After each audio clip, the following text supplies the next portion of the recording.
Pledge allegiance to the flag of the United States of America and to the republic for which it stands, one nation. Liberty and justice for all. I'll read our mission statement.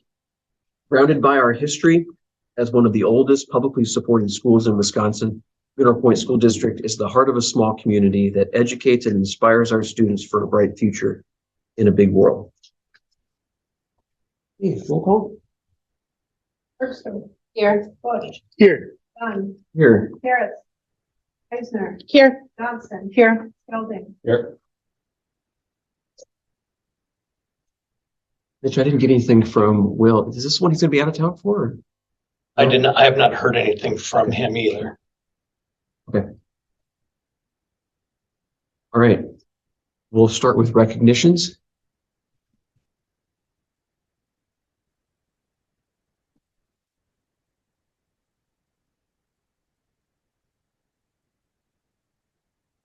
Okay, we have several again this month. We had a couple of our senior athletes participate in the basketball all-star game, 2000 in Bell Waters. Participate in the Division IV all-star games in the Wisconsin Dells. It's a select team. So there's a North team and a South team. So it's not just, hey, you're a good kid, would like to put you on. Your coaches have to submit your stats and all those kinds of things. So quite an honor, especially to get one out of each. And obviously a state championship boys team makes it a little bit easier. And Landon certainly had some pretty good games in Madison that kind of showcased some of his talents. And Bell was part of the state tournament teams for the girls in their little run as well. So just congratulations to both student athletes on well-deserved recognition for the Basketball Coach Association All-Star Game.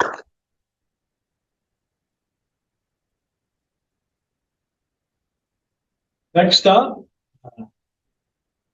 Coach is here. I don't know if he'd like to say a few words about some of his athletes, but we have some honorable mention All-State awards for three of our golf athletes.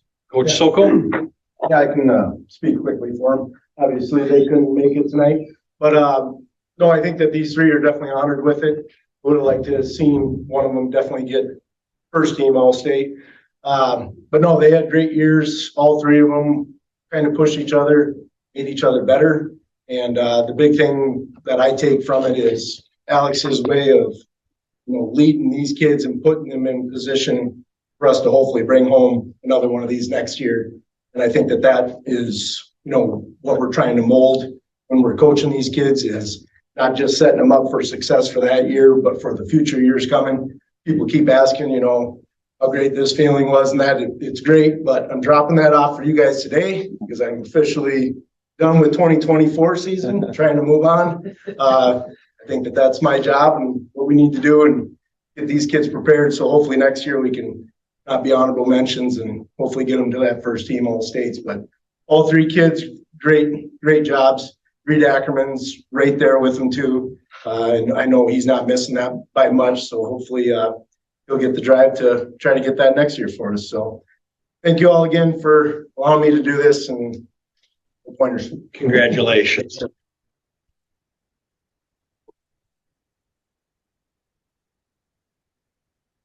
Next up, we have an all-state softball player.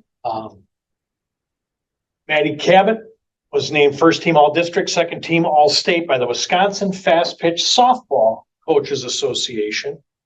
Quite a tongue-twisting name. I don't know why it's not just the Wisconsin Softball Coaches Association, but they make sure it's fast pitch and not slow pitch. But again, just a great honor for one of our very own pointers, recognized for on-field accomplishments statistically, and hopefully more to come from Maddie. She'll be back again next year. So congratulations, Maddie Cabot.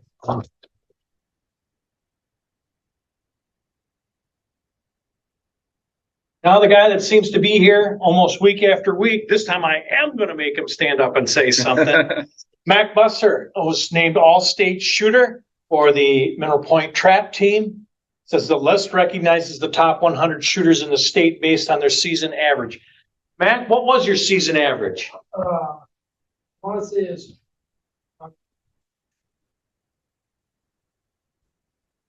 In other words, that's the number, on average, the number of clay pigeons you hit out of a round of 25. yeah, yeah, please. Okay. So again, we've had a program that basically started with, hey, we'd love to try this, and it was supported by the board. It's supported by the school district of Mineral Point. It's grown. Our numbers have grown drastically.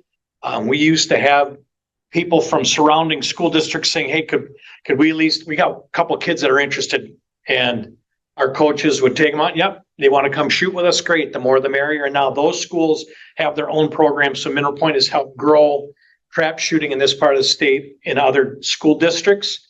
And the number of districts that are competing in state or in trap has grown immensely as well. So our kids qualifying and having a positive showing of the state tournament is wonderful. Congratulations to Mac and earning some all-state honors in the traps shooting season. So congratulations, Mac.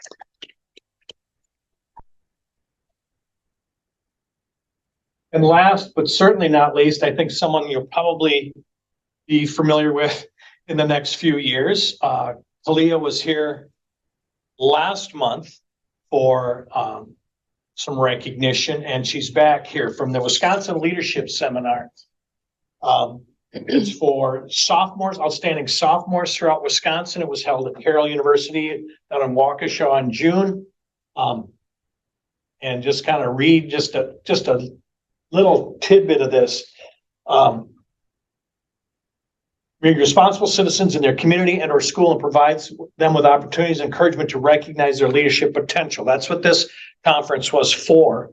The annual 3-day seminar encourages leadership development through an emphasis on 4 pillars: responsibility, service, inclusiveness, and decision-making. And Kalia was recognized last month for some of her things that she had done within the school district in terms of leadership.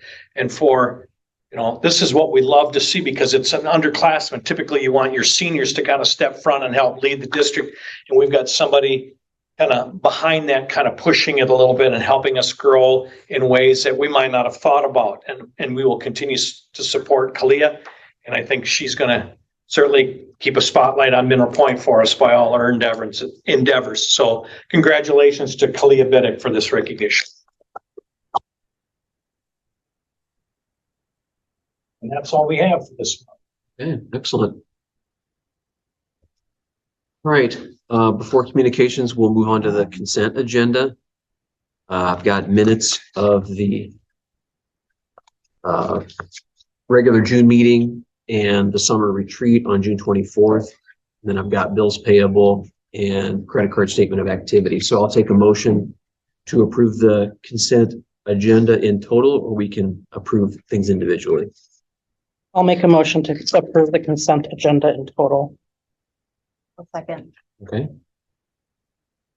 Johnston, Bergstrom, any discussion?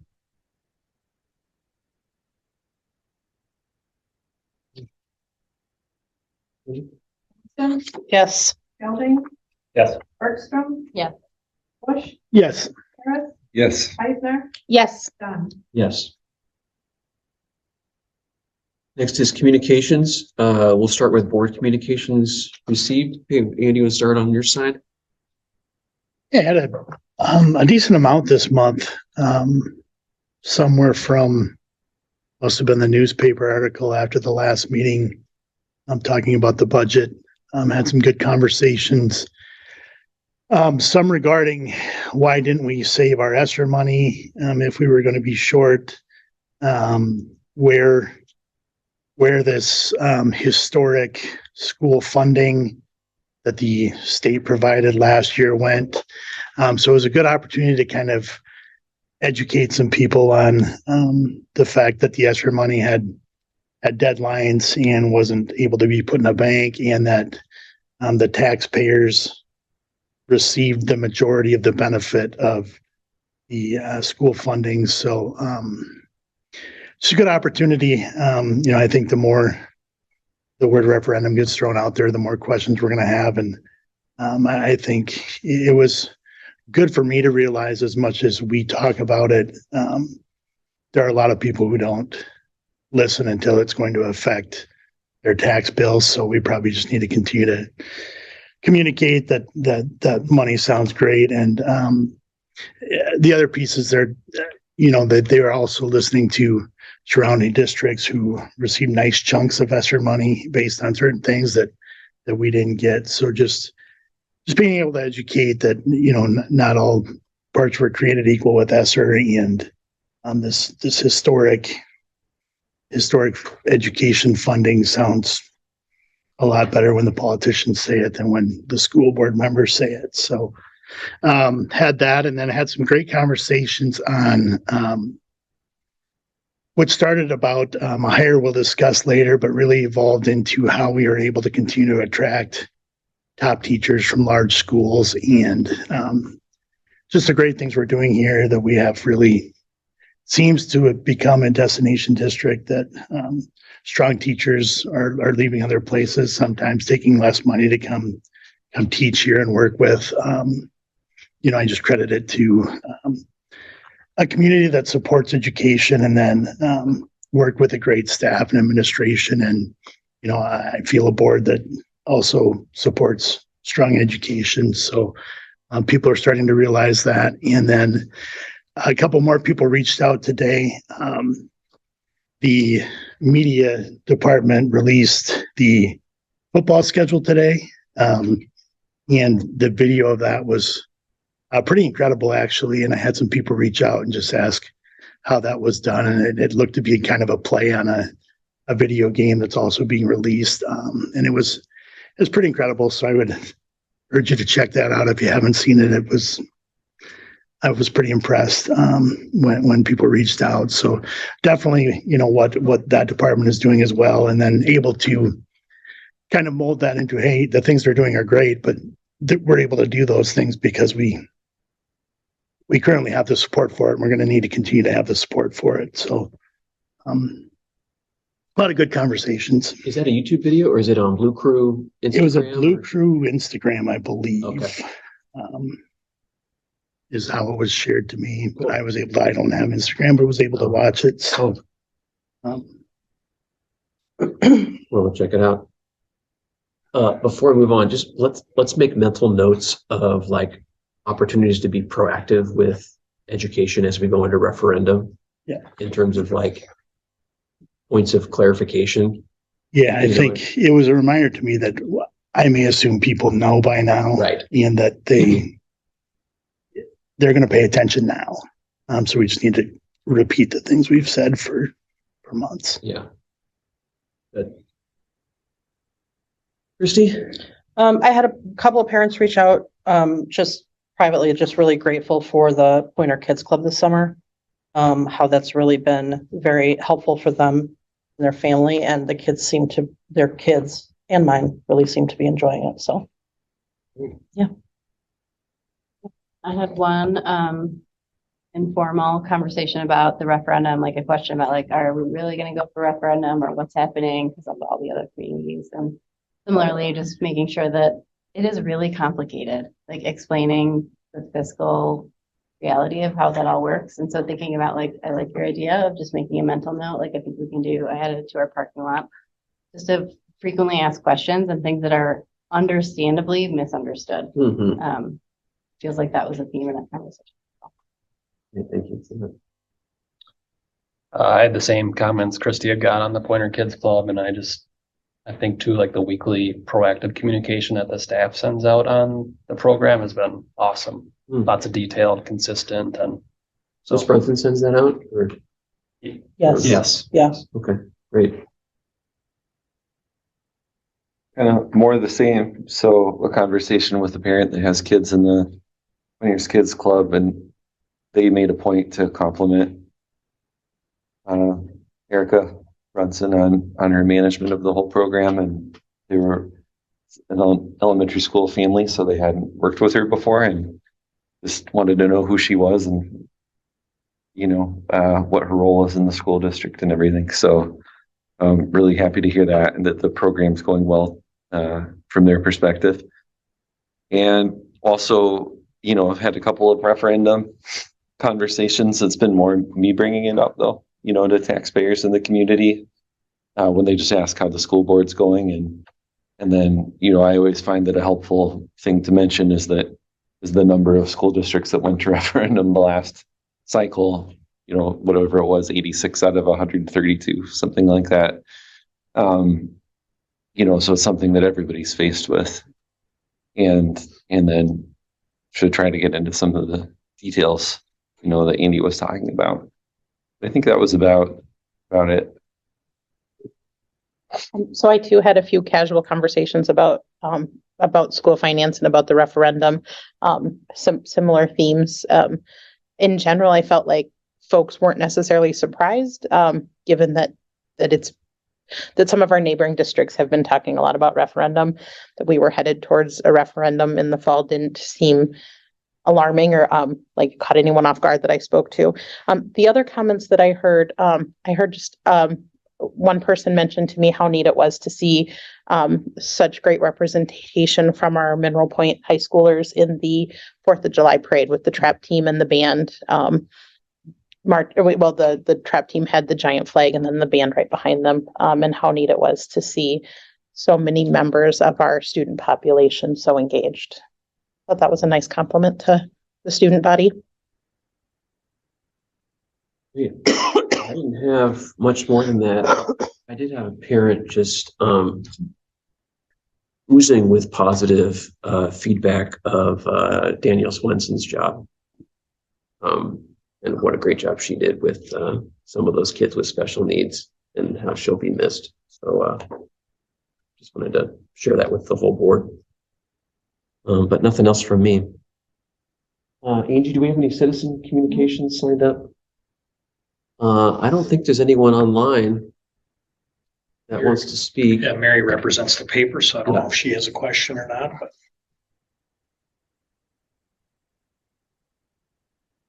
Okay. I'm not hearing anything. We'll move forward. Items for information and discussion. I've got elementary school academic report first. Do have printouts, don't have shared. I think they're in the board packet. They are. Yeah, it looks like that. Thank you for sending those out early. They're not in color though, so if you have them in color. Are you able to bring them up on the screen? That's too much to ask? Okay. We can start with summer enrichment over there month of June. We had a ton of attendance from academic to sports camps from there, so it was well attended. We'll probably have final numbers hopefully in August, kind of see where we are compared to years past from there. I do want to kind of see if I can get some feedback from parents on how the overall put it together. Busing, was it positive, helpful? Was it too much in the morning?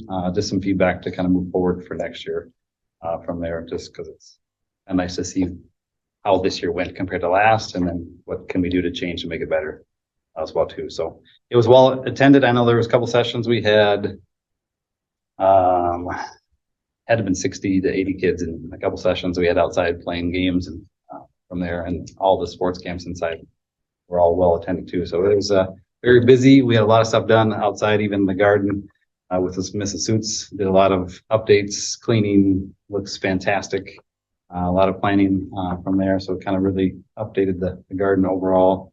A lot of stuff inside, from robotics to drones to you name it, was all well attended across the board. So I thought it was a pretty good month of June from there. All the kids club attended as well.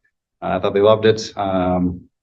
Today would be the first day kids club was not with summer school from there. So it'd be nice to kind of see the difference of how their day went compared to having activities from 8 to 11. Mm-hmm. So Equally tired. No, I did see them out a couple times outside on the recess playing around, so I did see quite a few of them as I around the building today. So kids club overall though, I think like I said, Erica's done a fantastic job The kids are moving around, doing different things, activities from outside to inside, from there. So I haven't seen or heard much at all from Erica, just needs. Well, she's doing a fantastic job. Is everything seeming to shake out with budget and enrollment, entry fees and I haven't- staff and? I haven't looked at numbers the last couple weeks. Okay. But I know there's 2 days that are more attended. I know Friday's kind of a low day. I think there's like 12 to 15 on Friday. Tuesday, Wednesday, the 25, 28, somewhere in there. So we have to look at final numbers that I have not. Okay. I think Tuesday, Thursdays are the biggest attendance days. And I've been in communication with Erica about potentially needing another staff person to kind of help since summer school's not going on anymore, that they might have higher numbers on those days. So to say, I think right now you could say we're on budget, but that may change with potentially needing another staff person to help on those high number days, those 2 days a week. I think if we get to that point, it'd be good to understand where we are, like actual to plan on expenses and stuff like that. And it might take a few weeks based on June being low on numbers because based on they didn't have 8 to 11. Right. So month of July will obviously jump up number wise too. So You probably have less paid hours in June. correct. Right. Overall, I think maintenance wise, they're just starting to clean down there this month. They did most of the stuff up here this month, so we'll kind of dig into a few things from there. Few things outside. I think I'm hoping to try to paint a couple things outside entrance ways to kind of clean it up, but everything else should be pretty good to go overall. So in your board packet, I did share out a bunch of different information from K1 and 2 for reading and math. STAR reports were also a trend over the last 3 years.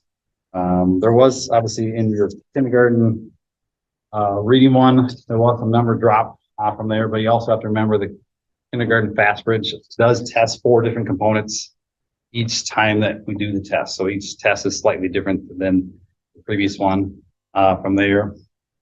Math, obviously, the numbers wise for the across the board from FastBridge and into STAR also increased. Again, there was not much of a drop at all, or stayed the same or increased on numbers wise. You can kind of see the difference of FastBridge to STAR. There are some different breakdowns of numbers from there. As we move forward, the only downfall with all of our data we have now is the state just kind of started to pick. It hasn't really been finalized 100% yet. We are currently, as I said, using FastBridge. They are going to pick and use the company NCS Pearson, which might be Ames Web or something in that line. We don't know yet until maybe next week. I thought they said July 15th might be the day that they might hopefully have something starting to push out to districts. With that being said, too, is that the new test that the screener they pick, we'll have to use that in January of 2025. So we kind of have a gray area of the fall. If the test isn't ready or pushed out to districts, we'll stay with the current, what we have possibly.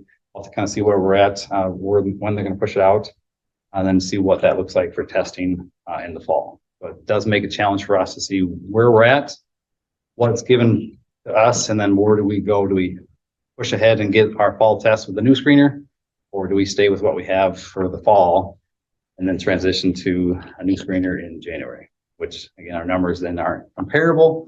It really makes for trends over time really hard. Across the board, I said overall, I think going in next year already, some things that I'm pushing to put in the schedule and accomplish is one, a few years ago, we were doing win time, what I need in each grade level. During COVID, we kind of got away from it. Next year that is in the schedule for all grades.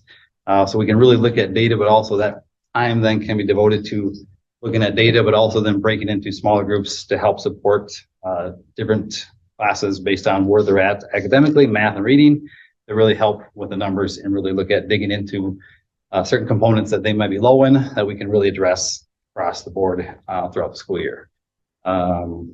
With that being said, also then we can look at using our keys to beginning reading training that will start in August for the whole staff. that will help us also having a clean, across the board, way to kind of converse on the same background knowledge of the 11 components that we'll learn throughout the year. When we start breaking down numbers, all the win times, everything else, everybody will have the same training.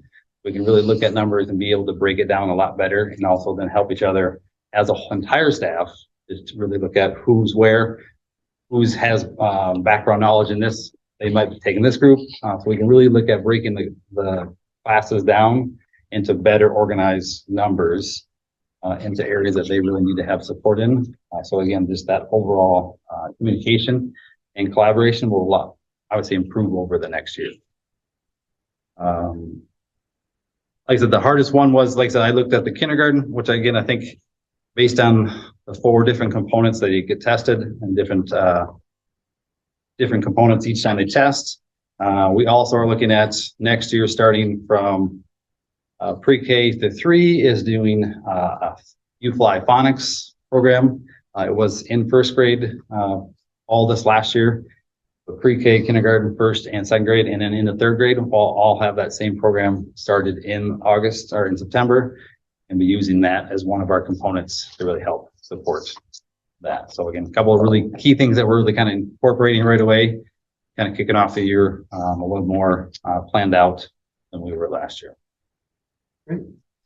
And that is because you did your crosswalk between what the state says through Act 20 and what our current reading program is, and we were missing that phonics piece. So that's why UFly was being added in to address that phonics component for those readers, and it makes us compliant with Act 20. The key thing with UFly too is that it can be used as tier 1 and tier 2. So when we break it down into wing groups, it can be retaught into the tier 2 wing groups as well too. So again, it's across the board, the same program, instead of having a program in kindergarten, a different program in first grade, to have the same program that all the staff are trained in will be really helpful to kind of really push forward going as we look at the numbers.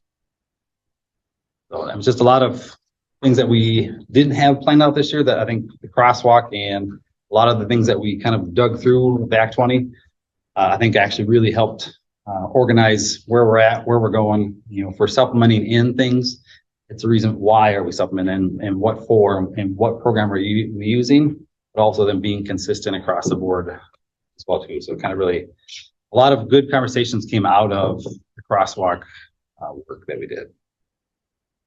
It sounds like we're ahead of schedule with those changes.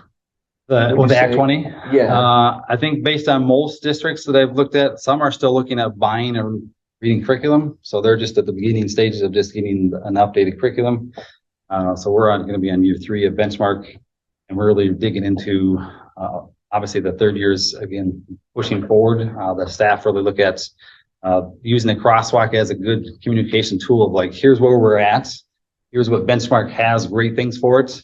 Here's what we need to put into our reading curriculum, but it's now being consistent with what that is to help make sure, again, first grade, second grade, third grade, all have the same vertical communication of here's what we're doing. So we're not missing gaps going forward.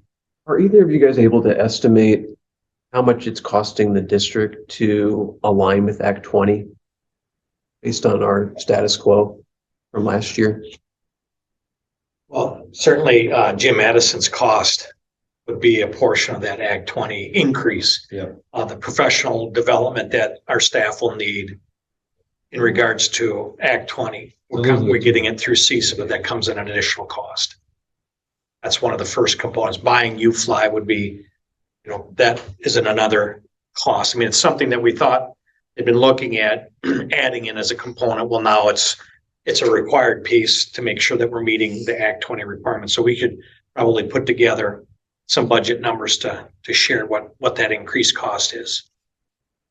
It's just another one of those unfunded mandates, that people complain about. I think we should get a sense of what's the financial impact of I would that be on us. It seems fairly minimal, compared to maybe other districts, but I'd be a little cautious because there was money set aside for school districts in the state, but it's all on a competitive basis. okay. I think you had mentioned that. Right. briefly. It was like $50 million, and already a large chunk of that was pulled out because the state has to train trainers to handle different areas. So a portion of the 50 is taken out there.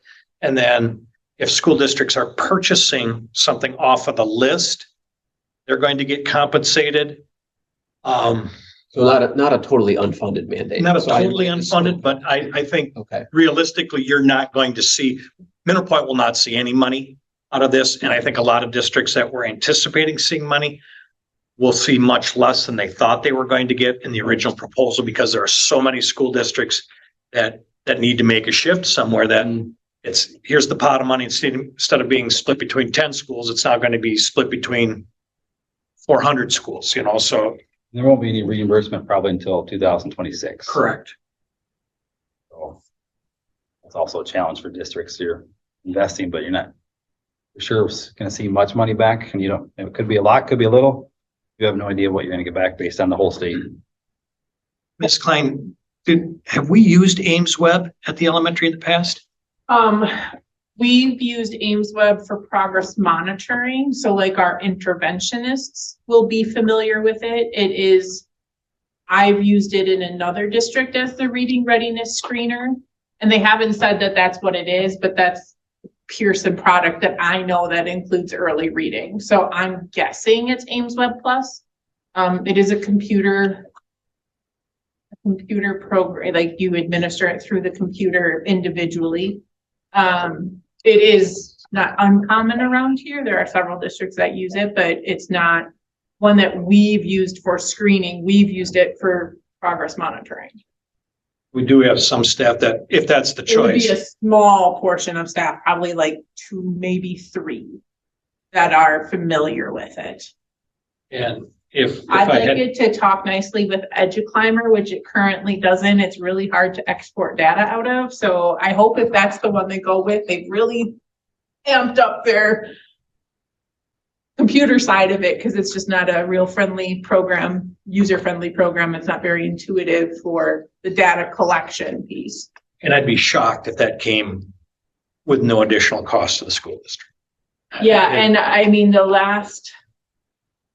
I think it was about $9 a student, but if it's a reading readiness screener, we do get reimbursed for any of our reading readiness costs.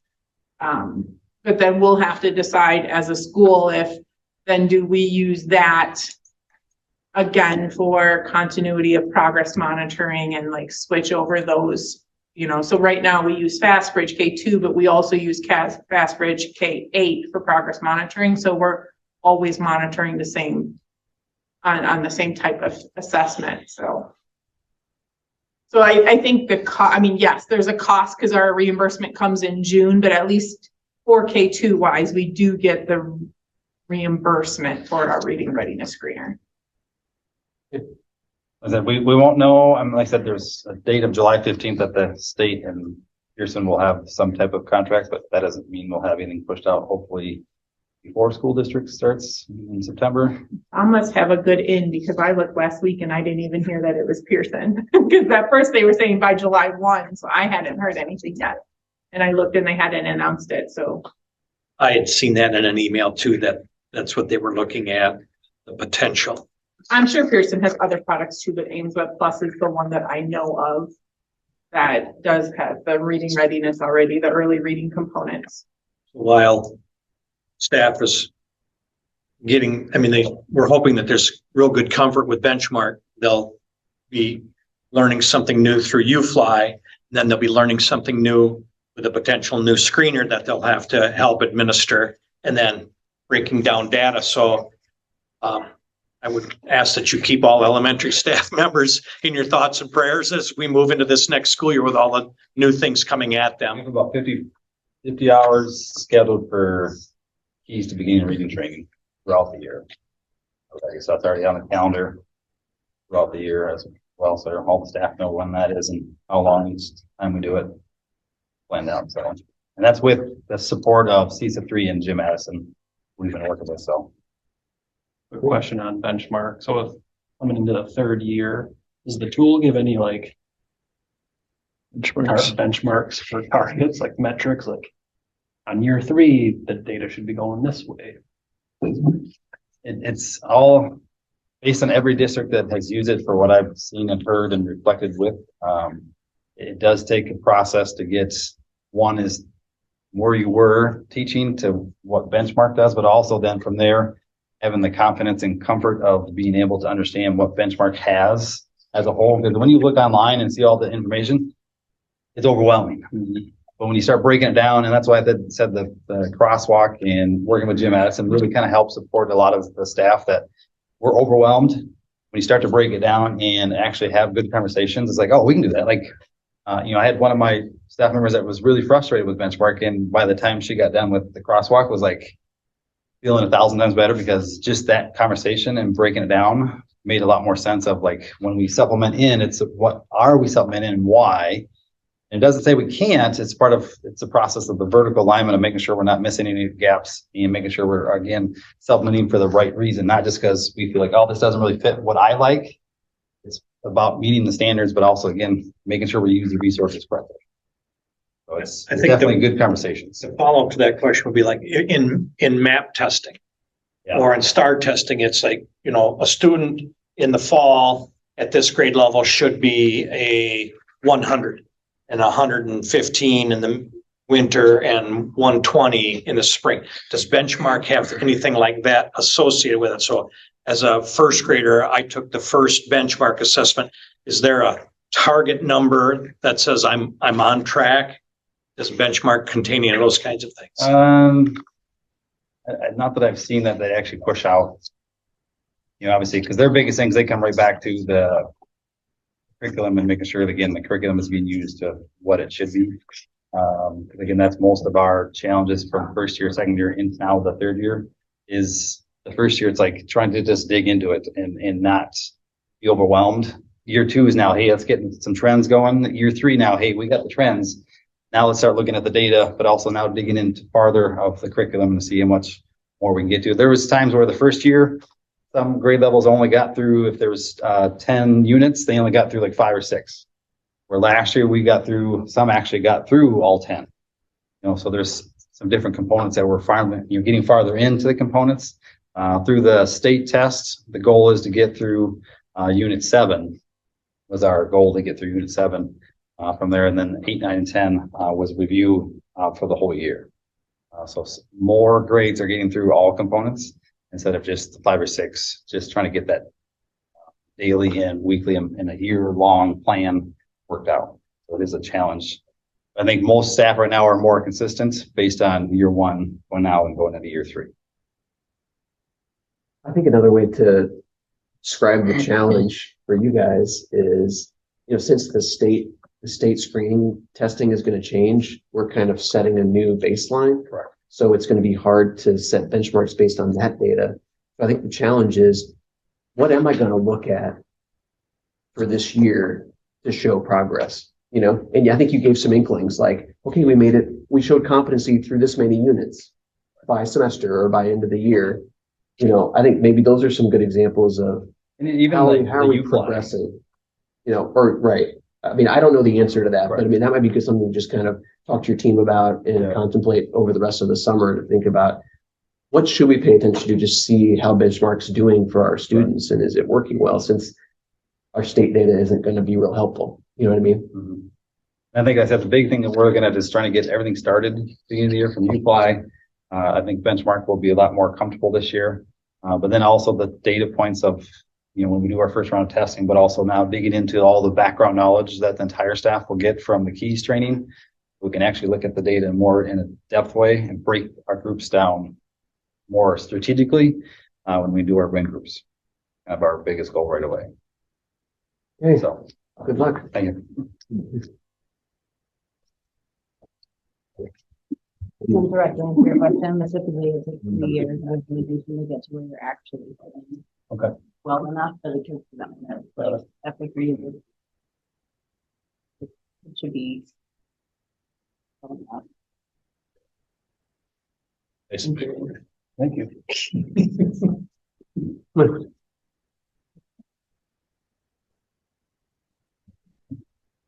It was like a menu. I'm going to give you this little sheet here too. This is Love this size paper. think there's one there for Mitch too.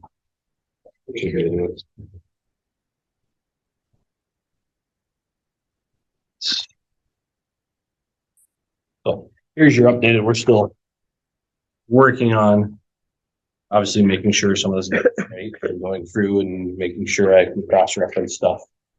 I did add today, we actually got our AP scores this year. Senior class had a 3.8 average for their AP test. There was 35 of them taken this year, so that's a really, really good score across the board.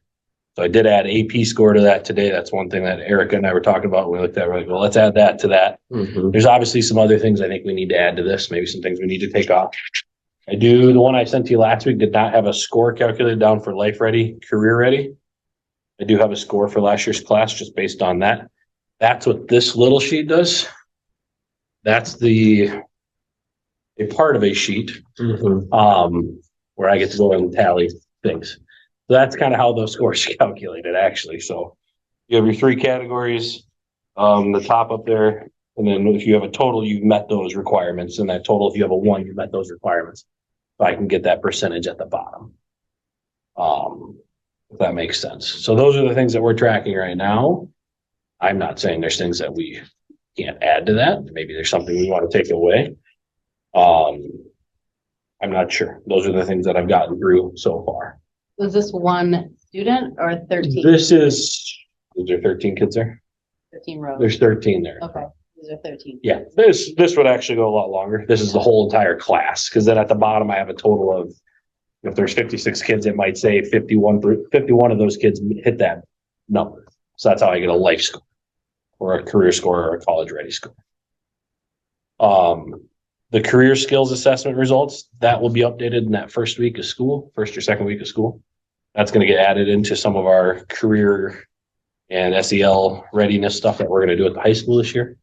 So we're going to redo that with kids and actually probably use that to kind of guide some things and do it at the end of the year too next year. So we'll do it a couple times so we know if kids are growing in those areas and whatnot. How far back do you have that career skills assessment results? That's just 1 year. Last year we did it after the career fair. It was the first time we've ever done it. Okay, are you looking at it are you looking at the difference year to year? We will, yes. Yep, we will look at the difference year to year.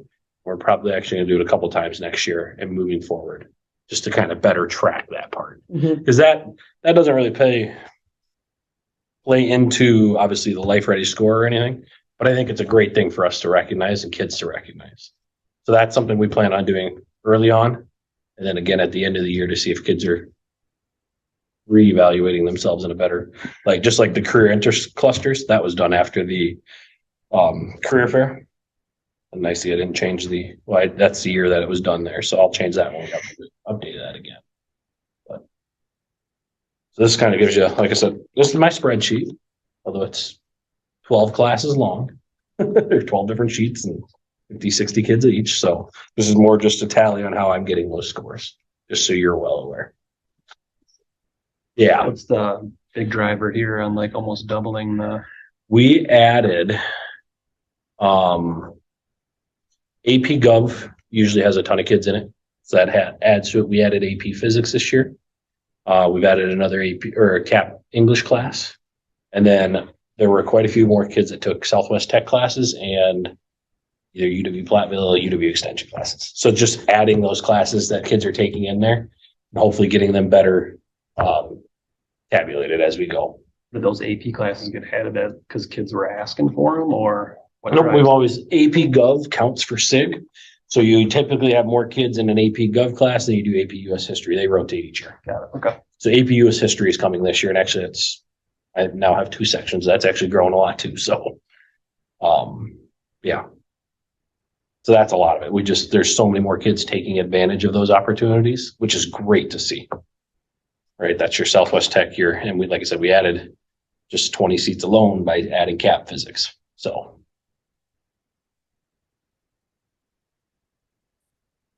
This is really good. How close are you to having this be able to be published publicly?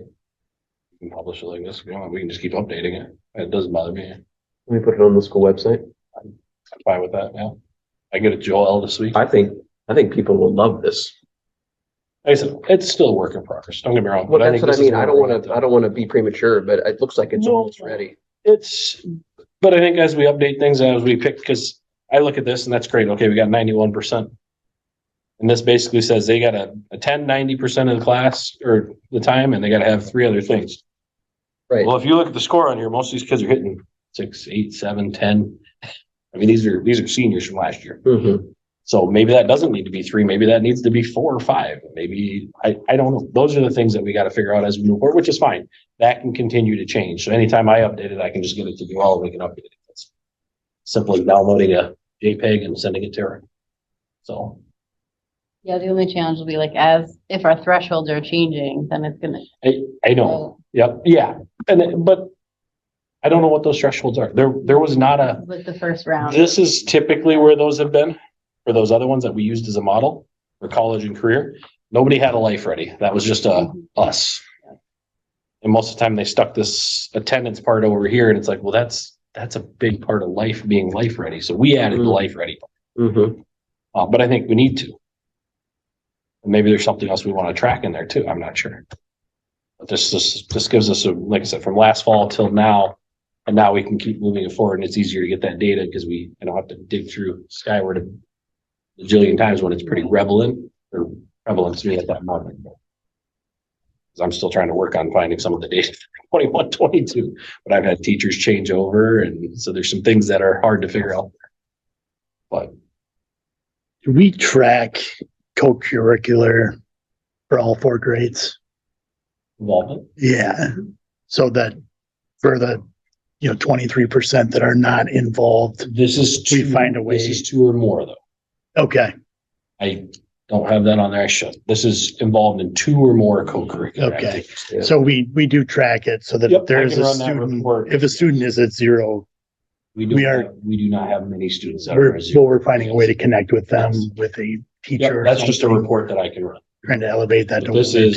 is 2 or more. Okay. Or 2 or more activities. So it might be playing the musical, it might be marching band and play, or it might be marching band and a sport. And it's anybody that's in 2 or more Okay. for that school year. And this is that's the 23-24 school year. The community service hour, you have 25 plus hours of community service. Are students logging their service hours? We've talked about that. Key Club does. Okay. We've talked about using that system to do it for everybody. Okay. That we just have not got to that point yet. We're trying to figure out the best way to do that. I know Key Club does use that's how Kalea got that award. Because they were community service hours, you log it into that puts you into a pool for some of those awards. So we've talked about that. We have never had it as a requirement. Some schools have that as a requirement to graduate with certain things, right? So there's just those aspects. I think that one used to be on, or was on a couple other ones, so that's why we put it there for right now, but we haven't tracked that yet. What Yeah. is the CTE concentrators? What's the CTE stand for? We're career technical education. That means it's a percent of senior class that I think is, and Erica could probably correct me on this. I think they've taken at least 3 career technical education classes in their, and they qualify it for the state. So they've taken 3 in the same area. They might have taken 3 tech ed classes that makes them a concentrator. They might have taken, so it just depends on what they're taking.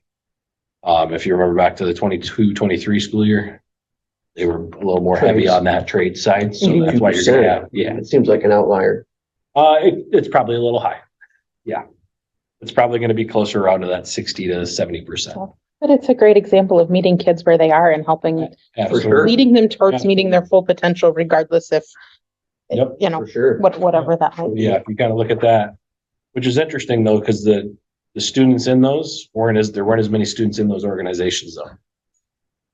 So they were involved in all those classes, but they weren't doing the Skills USA, the FFA and all those, because that's what the one right above it is in a career technical student organization. So you gotta be part of FBLA's, skills or, FFA. Yeah, on that one. But it looks like this year, This year's had more kids in that, Yeah. but not as many concentrators. Yep. And we need to do a better job as we move forward, just tracking career-related field trips. That was actually easier this year. To say how many we've been on Because Nurse Lindsay has a nice form where it just or has it everybody and you put all of them on there. So when everybody goes, I can just go through, yep, that one, that one, that one, that one, that one. So that was easier. Most kids are going to be on a career and related field trip. Probably 3 out of the 4 years because we send them when we do testing. So, but I love seeing that number grow too as we come out of some of the other things that businesses are letting us in to see things. Eventually I'll get to Exact Sciences, but I'm going on that field trip. Someday. We'll all go on that Okay. field trip. Perfect.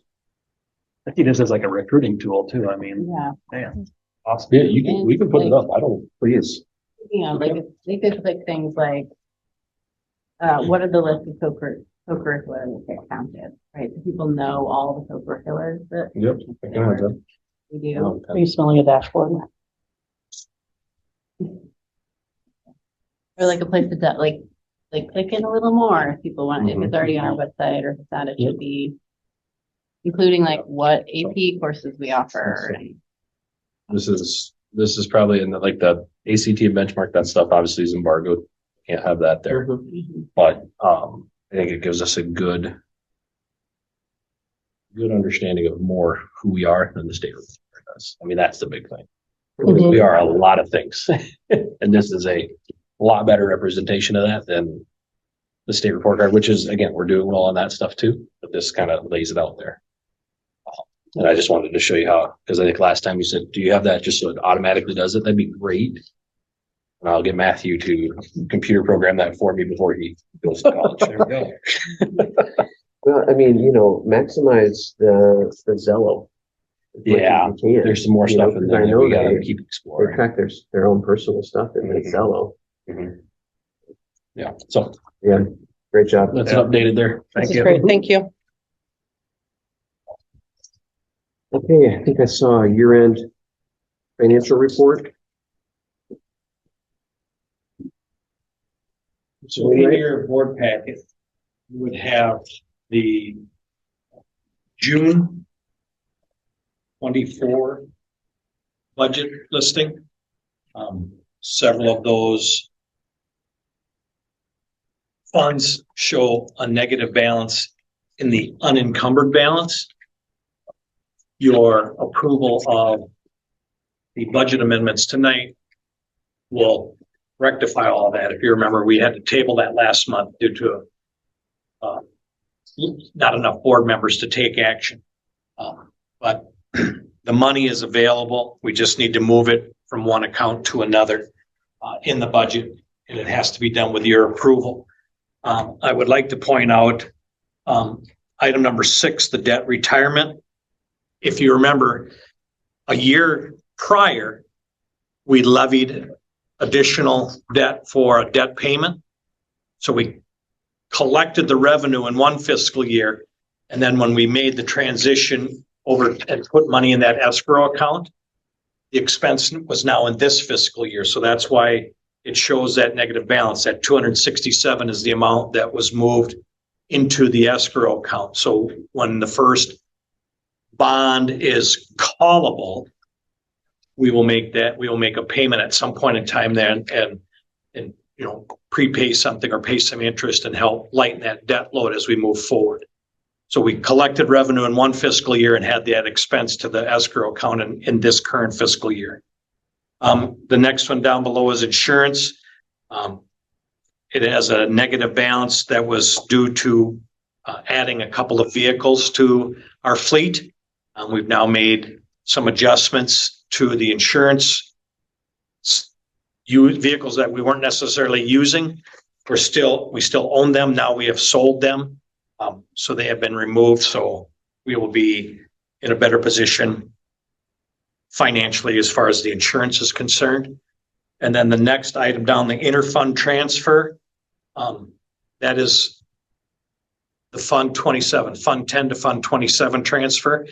We didn't have that dollar amount yet, but that will come in and make that adjustment. So if you look down at the bottom, I don't want you to get excited about the fact that that number under unencumbered says $1 million. That's not accurate because of all of the budget moves that need to take place. That number is much closer to 100,000. You're looking at that surplus in that neighborhood of $100,000. We will know specifics after the audit, which takes place next week. So at the end, or not at the end, you have an action item to make a transfer to Fund 46. Last year, you made it kind of a not to exceed amount. I would ask that you would do that when we get to that item as well in the action items, is make a motion not to exceed. So that way, before the end of this month, we can write the check and have the money transferred out of any kind of surplus into Fund 46, and it maintains it as an expense in fiscal year 23-24. If no one has any specific questions, that's the next thing on the agenda, is to make that motion, so we can segue into that.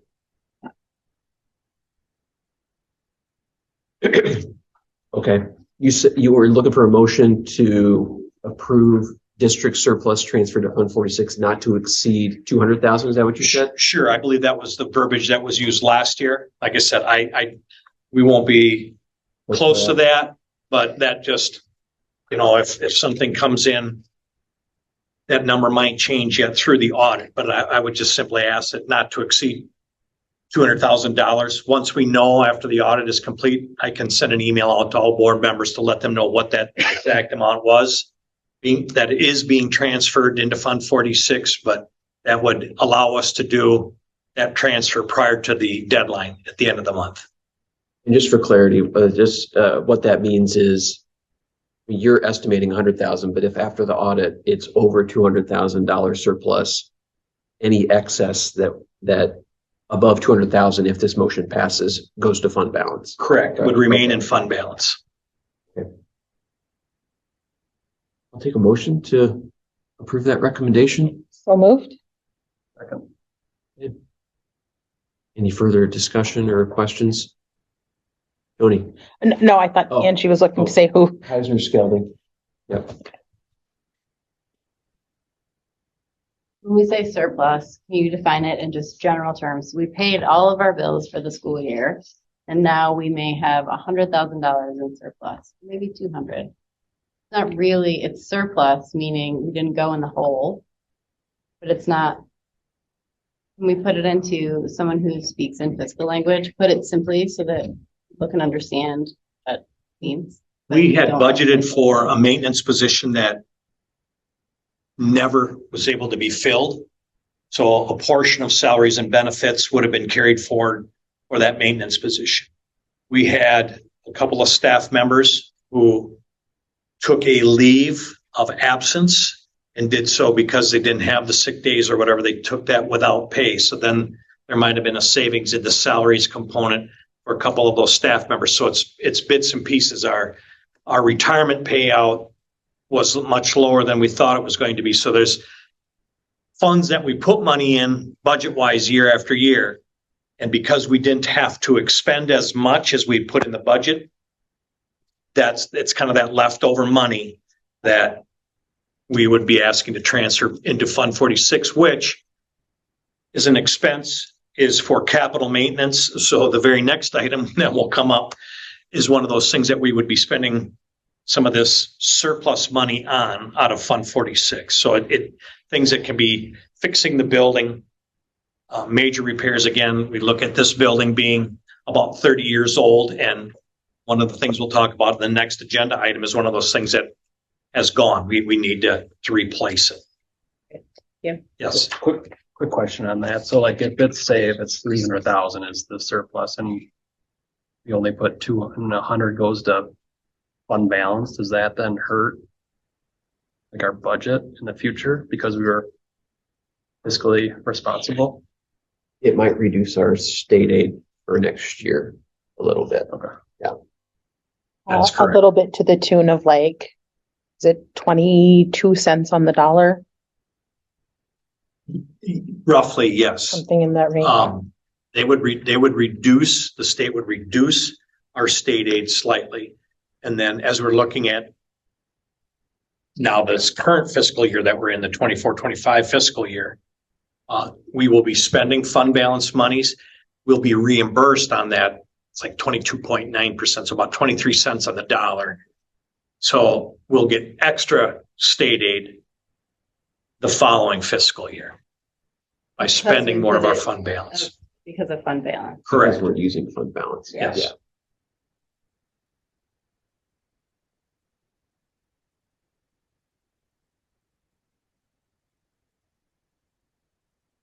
So if we have to have some left, right? If we make this transfer on the last day of our fiscal year, we don't immediately have cash inflows on the first day of the next fiscal year. So isn't there a bare minimum we need to leave in basically in fund balance? We have to have some move to fund balance every year, don't we? A minimum amount? We do not, as long as we maintain our board policy, which says 15%, and we've been above 15% Okay. for the last several years. We don't have to leave extra money in fund balance. We could, Okay. if we budget $1 million and spend $1 million year after year, as long as our fund balance number is hitting that percentage that is in board policy, we're fine. We don't have to make any transfers or leave any money behind in fund balance. So then is there a reason not to put everything into Fund 46?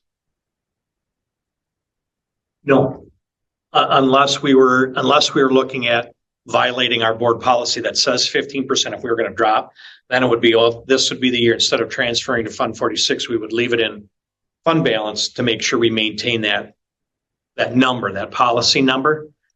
But transferring the money to Fund 46 makes it an expense, which then the state looks at and says, oh, you expended all your money. You had an expense for all the money that you were given. We want to at least make sure you get that much again the next year. And you're confident we won't be over 2? I'm very confident we won't be over 2. Questions? Yes. Austin, Yes. Gelting, Yes. Bergstrom. Yes. Bush, Yes. Yes. Dunn. Yes. Okay. Now we need a motion to approve the replacement of the office air conditioning unit using Fund 46 funds. Correct. And that total is, say it again? The last update would say 58,000. I think that's lower than you quoted in your summary. I think in my summary, I said I anticipated about 60,000. David, today, 2 people showed up Yeah, okay. So and that's kind of all right. gave us a little bit tighter numbers. So it's going to be around that $58,000. The air conditioning unit that runs the office, so basically the only portion of the building that's occupied year round, no longer works. It's dead. It will be about 5 weeks before they can get all of the necessary parts to replace that air conditioning unit we have. We added a higher capacity window air conditioner to the front office right now to try to get us through these next 5 weeks. We'll be looking at whether or not we need to add more, or we'll just, some of us, I could move out. I won't be able to answer any direct phone calls, but I could move out to the library or the Blue Room, some other place that's air conditioned the building, but sometimes that's difficult for other staff members in the office to be able to just pick up and move out of the office as well. So this would come out of Fund 46. It wasn't anything we planned for. It wasn't anything in the maintenance budget. There's plenty of money available in Fund 46, and I would recommend that we pay for this capital repair through Fund 46. Make a motion. Make a motion to approve the replacement of the office air conditioning unit. A second. Any other discussion? Is the purchase of additional window air conditioning units to support the office staff, and that just be handled by normal maintenance budget? Okay.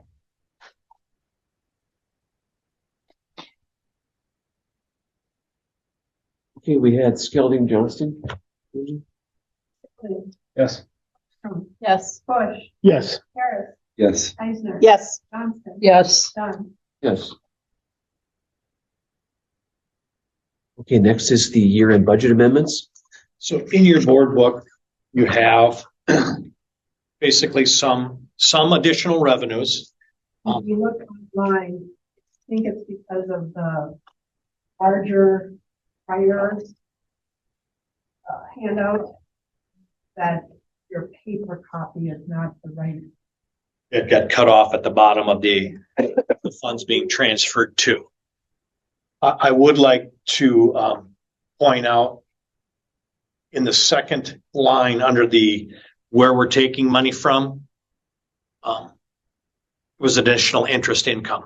So again, I come back to the meeting that Danielle and I had with Farmer Savings Bank, Mr. Matt Staver, and consolidating some of our accounts down there into a higher earning interest account.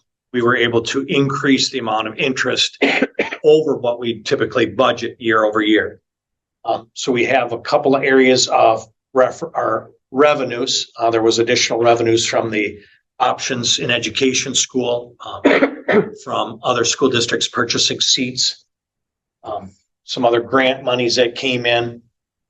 And then a prime example, when I talk about some of the surplus, some of these expense accounts, we had a budget number of 10,000, but only needed 8. So we have $2,000 sitting there. We need to move that somewhere. We need school board approval to move that to a different account, because you approve the budget. You have to approve any of these changes. We can't just simply make the change without board approval, without board knowledge. So where we're taking the money, there's $263,900 from different places. And the expenses where it's being transferred to equals the same dollar amount. So this is money, either new money in a couple of those revenues, or monies we had budgeted in places that we're now putting into new places as expenditures. And it's the same dollar for dollar. So that's $263,900 in both locations. And I would ask that you approve these budget amendments as presented. Make the motion that we approve the budget amendments as presented. I'll second. Bush Johnston. Looks like we had larger than anticipated substitute teacher expenses. Is that fair to say? Yes. Okay. Part of that was with some FMLA absences. Certainly encourage our staff to take advantage of those things when they're available. There was an increase, a pretty significant increase in extracurricular pay. Can you give a little refresh on what I'm assuming we approved it. I just can't recall what it was for. Are those faculty stipends? We added a 3 or 4 positions. Yeah. I do After the recall that budget. now. Thank you. Yep, there were a couple of other additives or things that staff do for students. Okay, no other questions, discussion? Andrew? Bush, Yes. Yes. Eisner, Yes. Johnson, Yes. Gelding, Yes. Yes. Dunn. Yes. Okay, next I'll take a motion to approve the CISA 3 contract for the upcoming school year.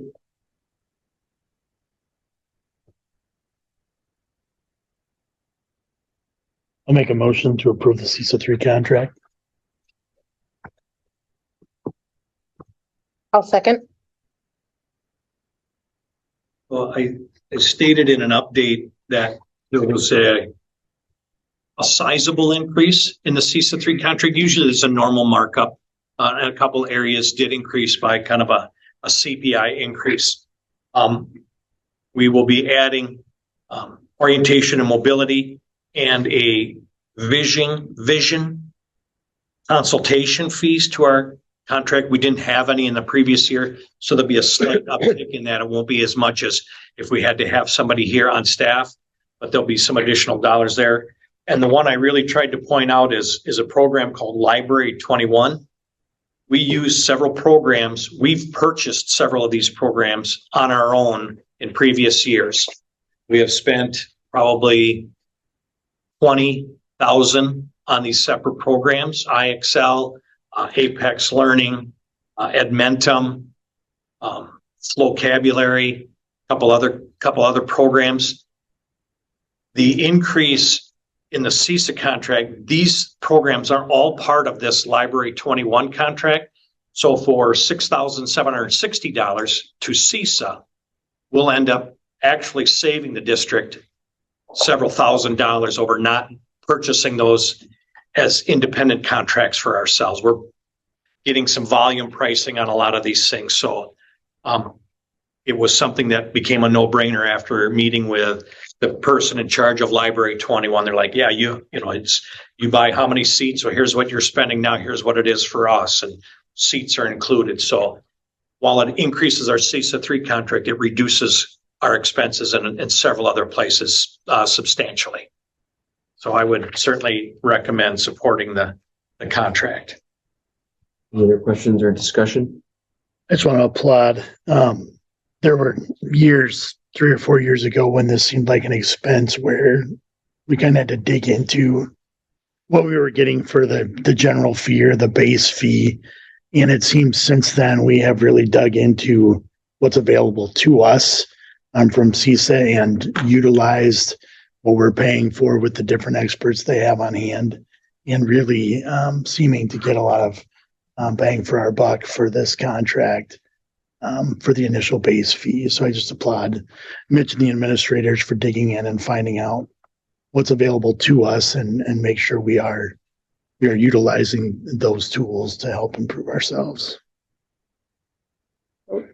To Mitch's point, this represents about an $11,000 increase over last year. But if you take out the additional cost for the vision services and then for the Library 21, it represents about a 3.5% increase year over year. If you compare apples to apples, this is not a significant increase.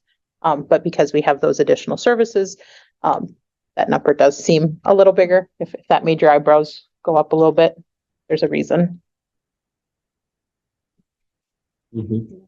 So I have a question about all the support we need for the Act 20 stuff. Is that a separate contract, or how is that part of this as well? It is a separate contract.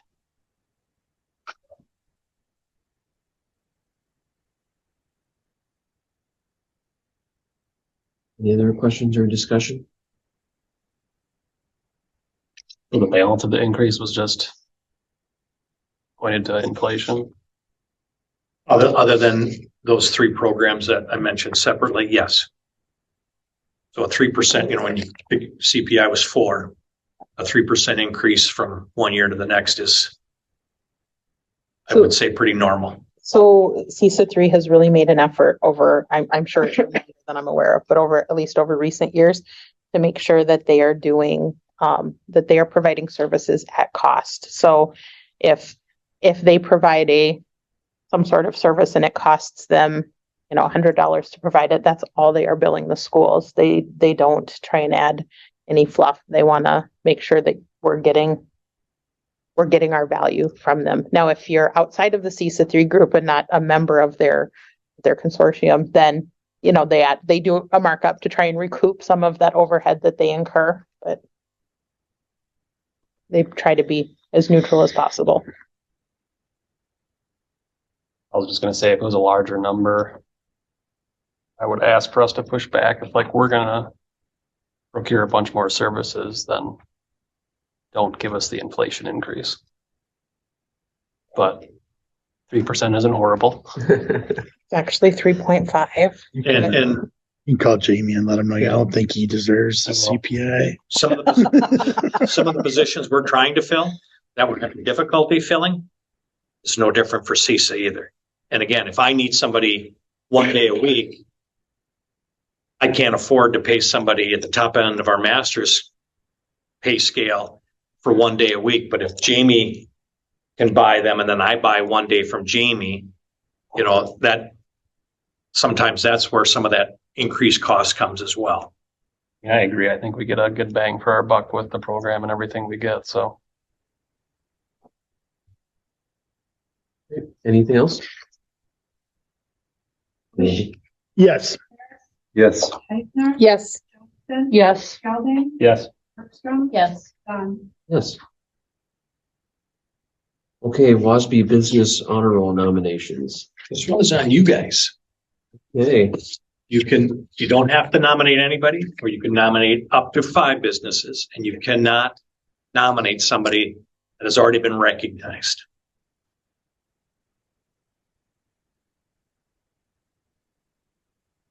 in the parking lot, I have Midway Lanes and Dodge Point Country Club.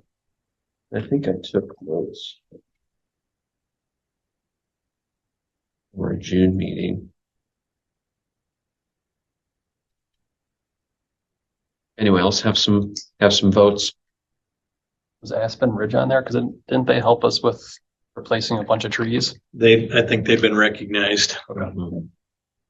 That I think we talked about, but didn't have any business names, but any local businesses who have been particularly engaged in our apprenticeship programs.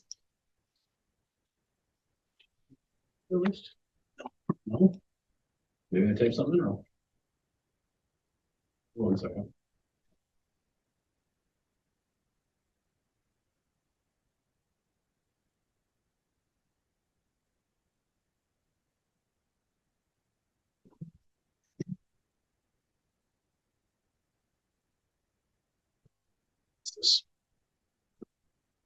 Yes, Aspen Ridge was awarded last year. Okay. Yeah. As well as None of these have Ross been- Soil Nutrient.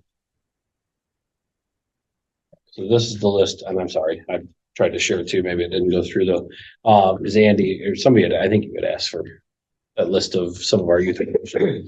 And you had mentioned Dodge Point Country Club, Midway Lanes, Johnson and Block, Wayne's Automotive, AB Electric, Upland Hills Health, Dan's Auto, Lee Custom Carpentry, Barn Scrapers, Culver's Subway, MP Chamber of Commerce, High Street Suites, Carrie's Seamless Gutters, Carrie's Custom Carpentry, and Land's End are all the ones that we have had people at or currently have. So And didn't the chamber put together like baskets or something like that for the new staff that were coming into town Yeah. too? we have a youth apprenticeship with them right now. Matthew Ganetta is actually with them doing some social media stuff. So. They coordinate putting together the back, all the business. Mhm. So sorry about that. No, thank you for providing that list. Would you say that any of those have been longstanding or been like exceptional in terms of their collaborative efforts? For lack of a better AB description. Electric almost takes a kid a year basically for the electrician stuff. I mean, Mac's working for them now. Mhm. They have taken almost a kid every year. So they're a big one. I mean, we've had people at every one of them. Lee Custom Carpentry. They've taken obviously some of his kids, but they help do some of the work on the football concession stand out there. Barn Scrapers employs quite a few kids. They put up tents and stuff and do all that. They actually donated that tent to us to use during COVID too. Or very minimal cost for that. I think it was like $100 for the 3 months we used it. So,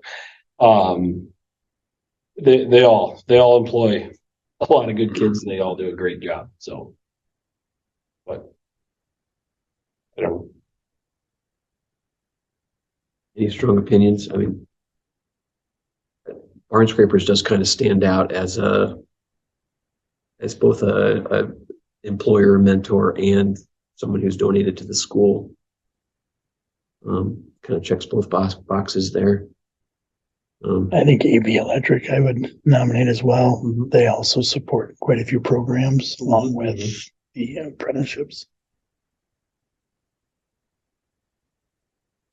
Okay, well, we can recognize up to 5, or we can keep it at those 2. No one has any strong opinions?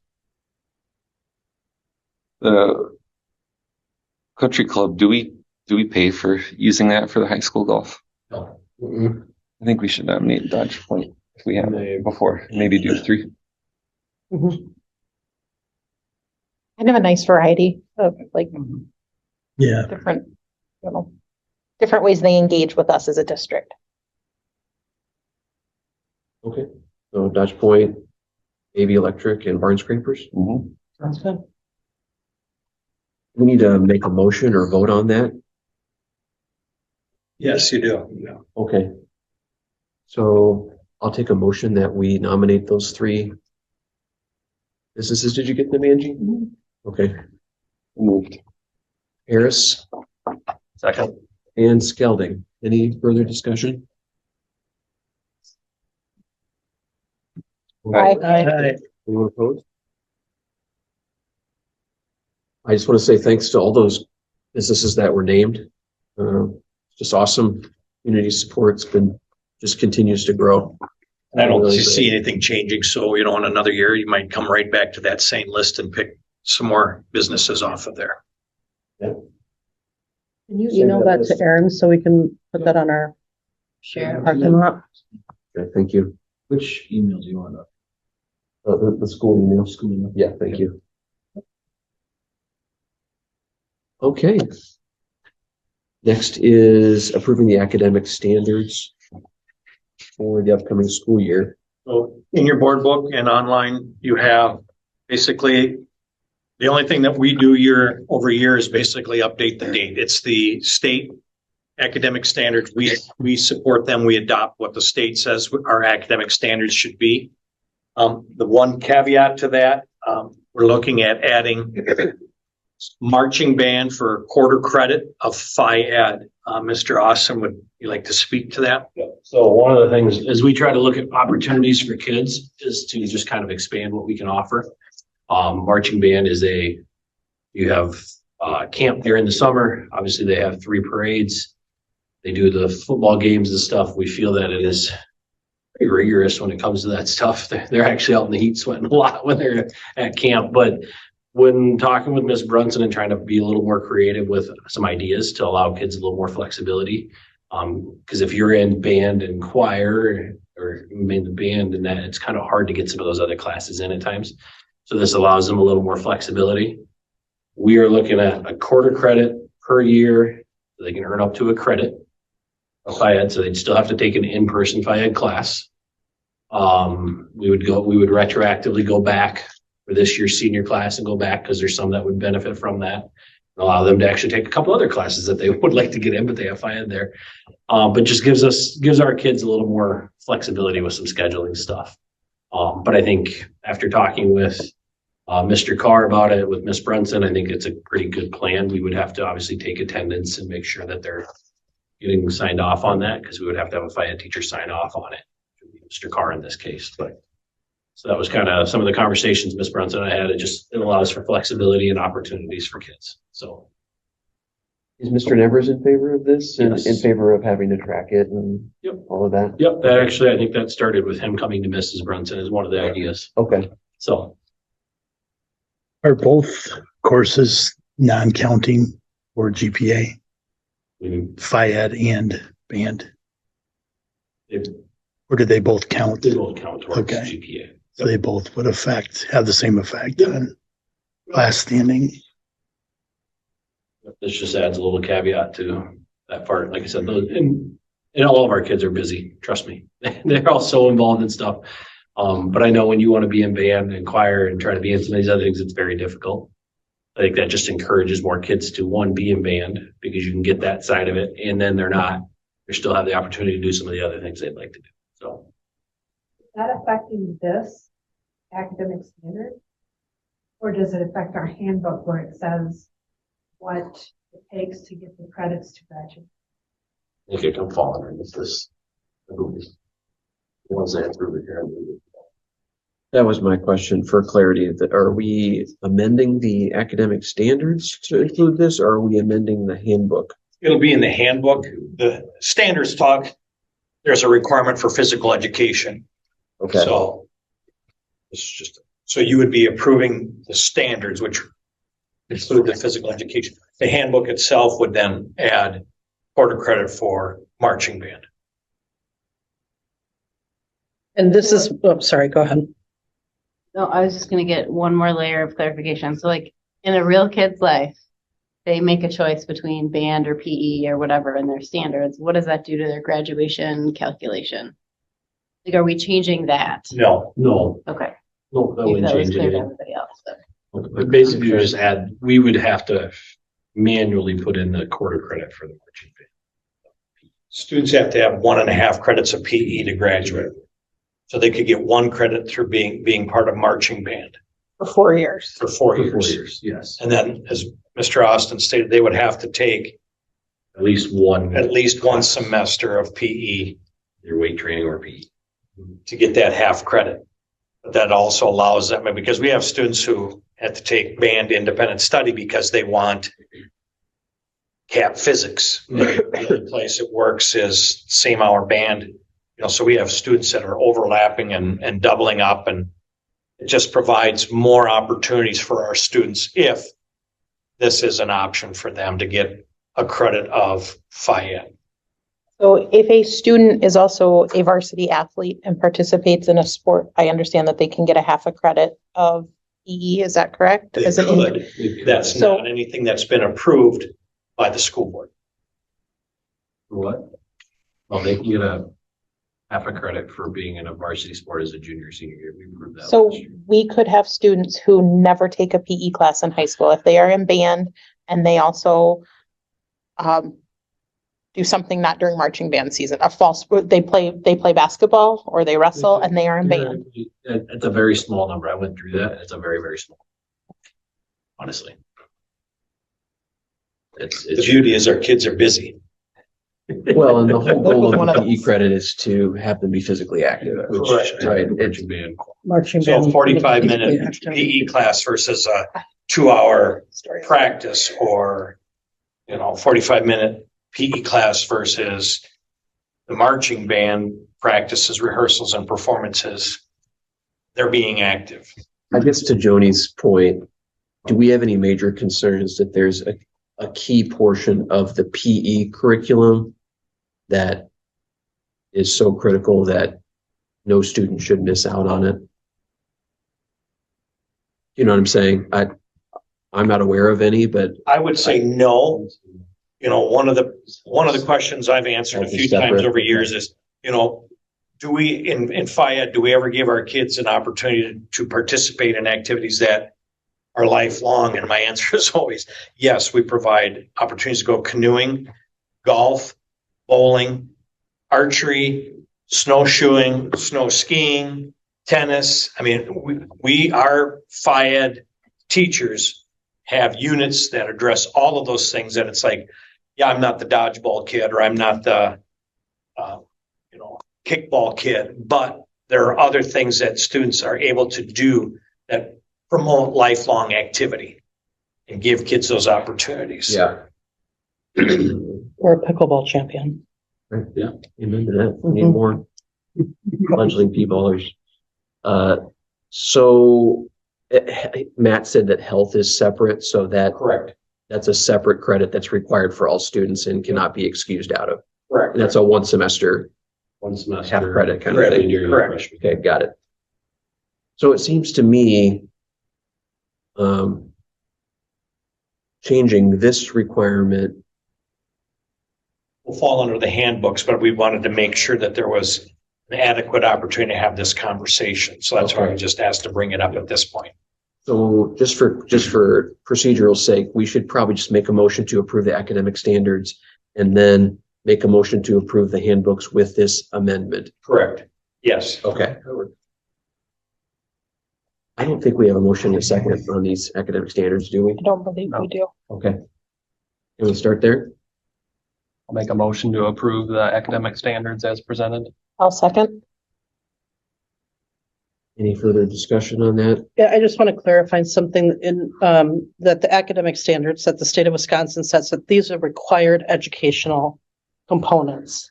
We can't be like, we don't want to really do English language arts anymore. Correct. Right. So these are required standards by the state. Yes. Is the physical education up to us to interpret then what that is, or did you guys check with the state to make sure that this qualifies? As long as we provide the guidance of the PE teacher, then it meets the standards. Who provides the guidance? So as an elementary school teacher, boy, thank you so much. I don't have to have a music teacher. I don't have to have every kid go into the music room. I could have the regular ed classroom teacher teach music. As long as the lesson plan was created by a licensed music teacher. I have a licensed PE teacher that is our elementary principal. If he created the lesson plan, classroom teachers could teach Phi Ed at the elementary school. They don't have to be certified as a PE teacher, but we have a licensed PE teacher creating the lesson plans that they follow that meets the standards. So Chris Carr is going to create the lesson plan for marching band. He's going to oversee the marching band physical activity, which then meets the standards. We offered something in dance. I think that's something listed on here. Is there some, or perhaps an element of a physical education class that includes dance? Like, do we have to make sure we're offering all these if we approve this? This is the list of standards. You know, I would imagine our cheerleading would get a portion of dance. My interpretation, Mitch, is that we don't have to offer all of these, but if we do offer it, it has to follow the standards The under that DPI subject. approved standards, correct. Okay. Correct. Right, because that's my understanding, unless, are we supposed to be offering a dance class? No. And there's theater, you know, so if we offer them, they must meet the DPI standards that are posted on, you can find them on their website.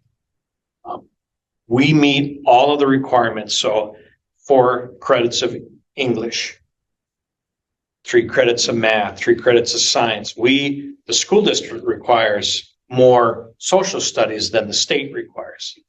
So we're meeting all of those standards. When a student earns a diploma here, they are meeting every standard that the state has set as far as the number of credits required, which I believe is 15. Mr. It's down to 15. It's 15 credits that the state actually requires to earn a diploma. We require considerably more than that.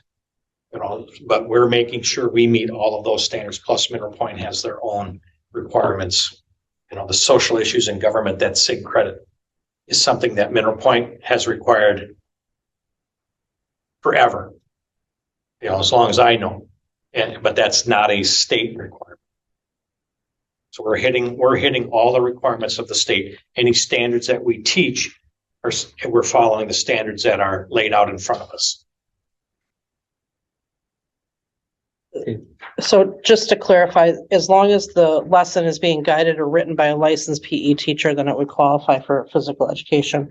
So does that mean that our licensed PE teacher is also collaborating with all varsity sports for juniors and seniors?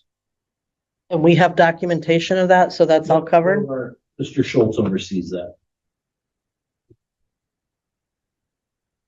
Thank you. I He feel has like, to assign them a grade and oversees that, yes. it might be written kind of as an independent study where they have to talk to him, meet with him about their experience. Thank you. Question?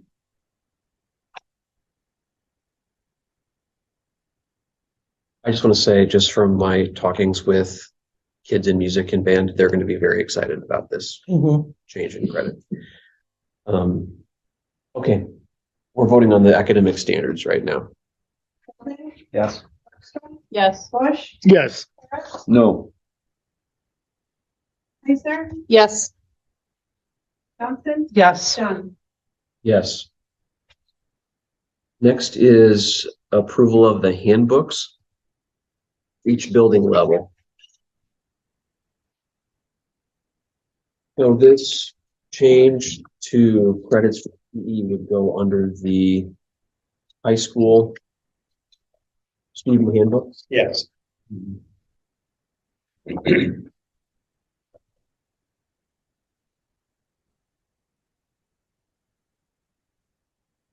I don't think it's really a thing for the math. It's just No, the marching it's just- band is going to get classified as Yes. marching PE.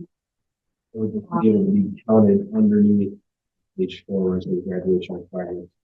Physical education, 1.5 credits, and would be able to. We don't have every class listed there. That's Counter punch. That's negative.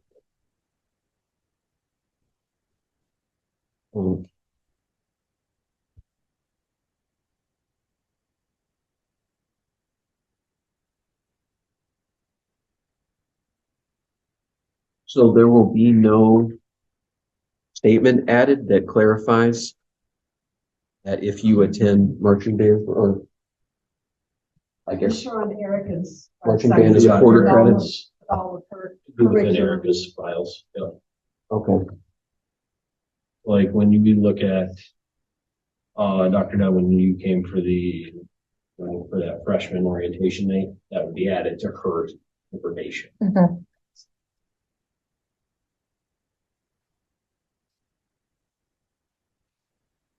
Okay, so Mitch, you're not recommending any physical amendment to the actual handbook? Is that what I'm hearing? That this will simply be, Does it make sense to add it into the high school handbook? Just for clarification, so it's in print somewhere. I guess it makes sense to me, just so we can, so if someone says, I didn't know that, we can say, well, it's in the handbook. I think it should be added to the handbook. Okay, I would agree. I would think that as a parent, if my kid came home and said, I don't have to take PE if I do band all 4 years, I would say, show me. right. I think I'd be trying to call their bluff. I would want it in writing in an official source. Marching band. 4 years of marching band would fulfill one credit requirement. But no, actually have the independent. For the RC's being in there too. Yeah, I know we approve it. And I would be specific, because it's not, is it a quarter credit per year of marching band? Okay, so it's not like you have to do 4 years of marching band to get a credit, it's like all or none. You know what I mean? Yeah, It's like You if earn a quarter credit each year. You get a half credit. Yeah. Okay, but I think you should specify that Quarter credits per year. of marching band. Yes, yes. Yes. So if I drop band after my sophomore year, I still get a half a credit, which is Correct. an entire quarter worth of PE Still counts for something or an entire semester of PE. if you pass. If I pass. Are you suggesting I wouldn't? If you show up to March. Yeah.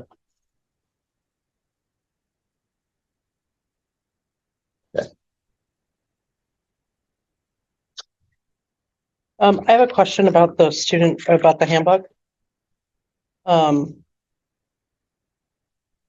It talks about on page 8.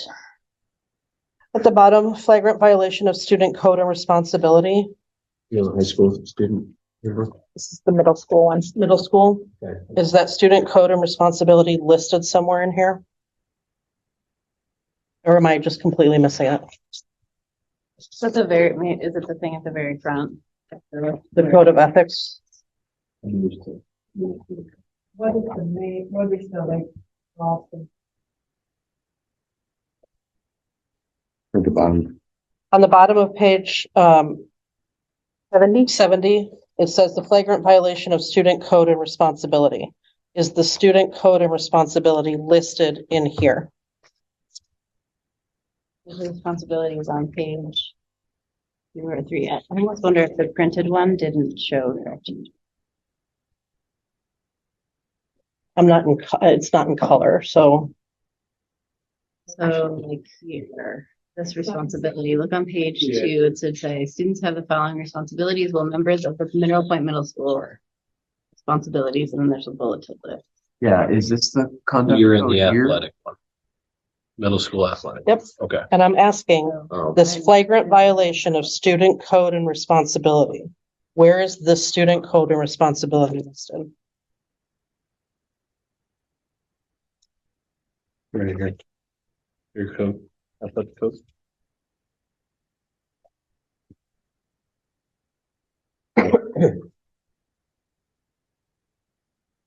This just looks like things that we as a school are providing. I'm asking like, what is the student code of behavior and responsibility for athletics?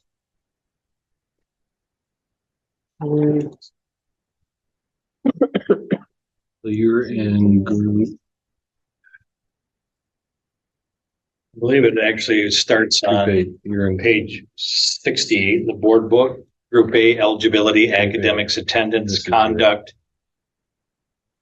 I believe those are, This is. Right, and I'm asking about student, I guess, conduct. It just talks about drugs, drinking. So you have vandalism. attendance, you have academics. Okay, is there anywhere in here about behavior, treatment of other athletes on or like during a game?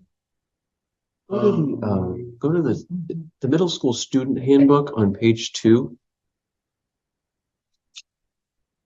I don't think that's in the board book, is it? Like, I think we gotta go to our phones or well.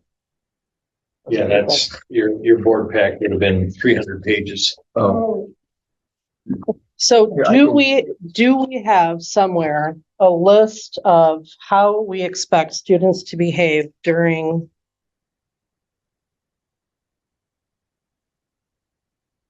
athletic activities or during, when they're out in public and they're representing Mineral Point?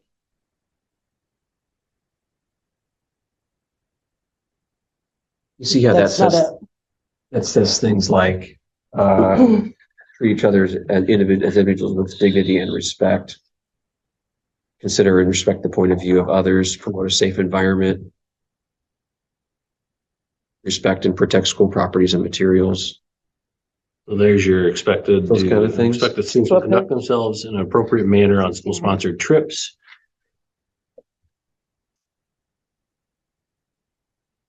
Well, is this what you refer to as the student, is this what you're referring to as the student code that Christie's asking about? In the athletic handbook, this is, so group A, which is interscholastic athletics, middle school activity code, student handbook. So this is what that's referring to. It's the conduct within here. So either academic, attendance, conduct with disciplinary violations. We have travel to and from or on trips, changing sports. So none of this was changed. This is how this is, and not that means it can. But this is where that is referring to is A at the moment. And then if you go to group B, and that's the musical performance groups, FFA, all that's the same in there then. So the group B would refer to wherever it starts with group B eligibility.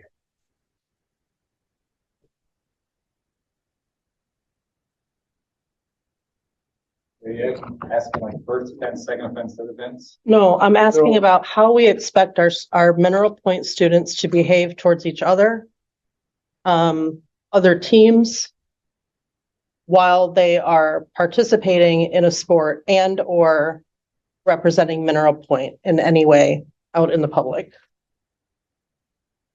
I do think that actually falls back to the. Like, do we expect them to be respectful and provide a psychologically safe environment while playing sports or while out representing Mineral Point? There's the student code of conduct from this, that's not the athletic policy, that is the. So is that what we're referring to here? I believe so. Yes. Because right here it says flagrant violation of the rules and regulations in the student assignment book, which would be your student code, your middle school code of conduct. So we could, at the very least, we could refer. We could- with the- Yes, I would like that student code of conduct to be added and responsibility and then refer to. Although, is there a student code of conduct in the handbook or is it just responsibilities? There is a student code of conduct. It's 2 paragraphs long, so it's not particularly long. Conduct code. It's on page 7. I feel like we should call them the same thing if that's what we're referring to, so that it's clear.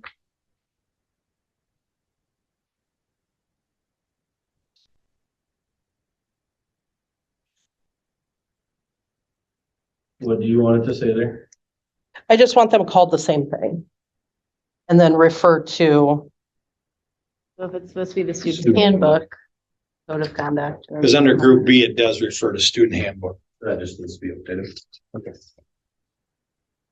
So as I read this, though, this does address like inappropriate language, gestures, and other type of inappropriate student conduct. It doesn't necessarily talk about maybe some of the more like the psychological safety or like it's more like the really basics. Don't none push of the anybody, don't, Little stuff is in there. yeah. Responsibilities on page 2 talk about consider and respect the point of view of others. Does this align with what they're learning and the training that they're doing for sources of Sources. strength? I would say yes. It's in red, so That's it must be added. That's, Yeah. yep. That is new, that we have in both middle school and high school responsibilities. Make sure we added that in. And that's like how they call it. Like, I wonder if there's tighter alignment, if they're not. Doesn't have to Could be be. the same thing, but. I guess the I question, get what you're saying. well, is one an expectation, another one subject to discipline? You know what I mean? Yeah, they do So- blend. We just should clarify which violations are subject to discipline and which are not. And I think that would be more in this part of the disciplinary code. So there's specific, if you scroll down, there's specific discipline, like actions that have. I mean, I understand what the consequences are, but you know, what triggers the consequences?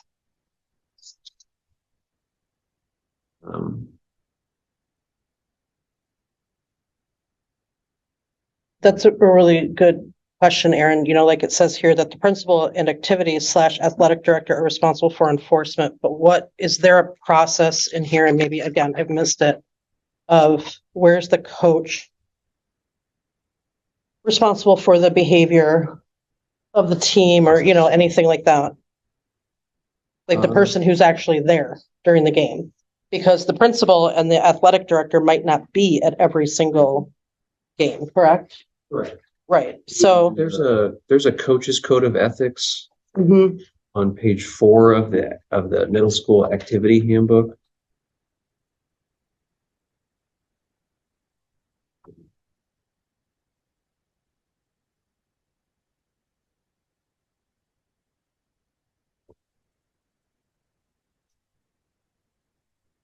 You know, it talks about my leadership shall be wholesome and contribute to clean living, better health habits, true respect for the rules of play, authority of officials. And I am in no way, I want to make this very clear, calling out any coaches for any of our sports teams. I just, if I'm a new parent looking at this, there's some holes.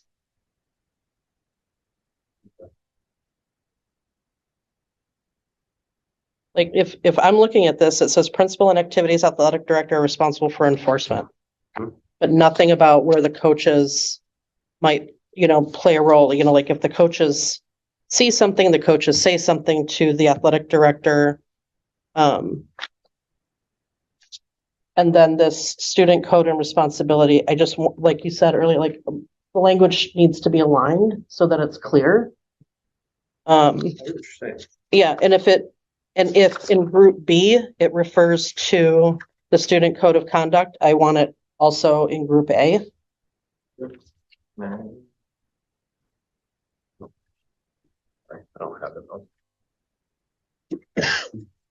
Under group B conduct, letter C, it's Roman numeral 4, letter C. The student handbook will be guidelines for disciplinary action for violation, with the exception of those relating to drugs, alcohol, and tobacco. It refers back to the student handbook and the expectations for students at Mineral Point. So if we just include that in group A, Yep, it's missing. in group A.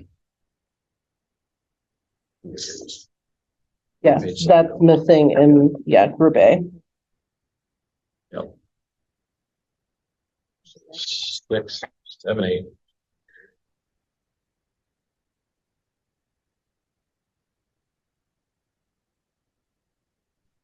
You have it marked up, you just want to hand that.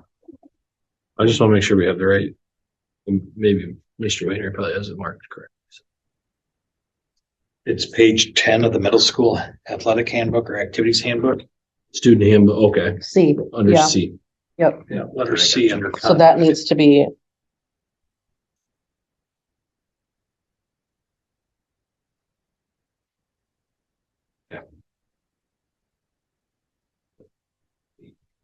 I'm sorry. oh, and here, upon receipt of the report of a violation, so I'm assuming that's where the coaches would come in. Okay. All right, thank you. I think in general, this is how we communicate with prospective parents, current parents, you know, it's like, it's so important that whatever we communicate here is what we want people to know and understand about Right, us. it's like the policies we fall back on to Yeah. for enforcing anything. This really, every year we do this, and I say this, but I think now that we are embracing our governance and the importance of policies and rules, like we can change some obscure policy that we may never use, and we have to read it twice to pass it. And then July comes and we get the prospective changes for our handbook on Thursday, sometimes during a holiday for a Monday meeting.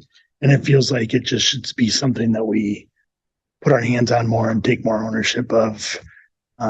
Because when years they're not in red, it's impossible to even to get through. So I appreciate that the changes were in red, but it just seems like something we may want to tackle if we want to deepen our governance model, because these are effectively our most important policies.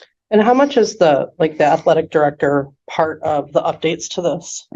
He's a very big part of it. Okay. She was too when she was here. Okay. I assume that. Yes. Okay, thank you. I'm good. All right. Okay, so we basically have two proposed amendments to the handbooks. One is a quarter credit per year of marching band, and the other is, help me phrase this, aligning the student conduct code and responsibilities across student and athletic handbooks. I think that's an accurate way of stating it. That seem fair, Christy? Yes, Okay. it does. Did you get that?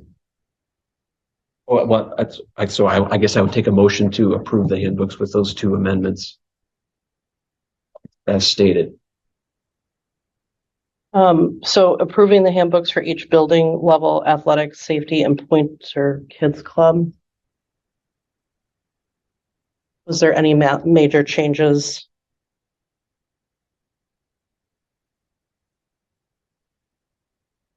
To the kids. There's a lot of changes there. So Yeah, the Pointer Kids Club one. So the morning going from $3 a kid to $9 a kid, is that going to be shell shock for anyone? I'm sorry, I completely missed that on board book. I mean, we have to keep the program cost neutral, right? But Have we seen any kind of budget for Pointer Kids Club last year about specifically, because I know I missed the June meeting, so like what we pulled in for registration, what we pulled in for tuition, what we spent out, what our expenses were, have we seen that? Not the final one, but we've seen, yeah, it should be in your email. Okay. But there's still an ongoing fight with the grant. The grant people. We have not received the grant yet. I think the different times with the different charges for the end of day is hold people accountable. So they're gonna say they're gonna be there Mhm. because staff have places to be, and if they've been told that to be done at a certain time, they're still there at 5:30. Staff wait to their next. Well, That's reasonable to me. that's what they've experienced this year. So I say I'm gonna be there to pick up my son by 5 o'clock. But something comes up and I don't get there till 5:15, I'm gonna be charged extra.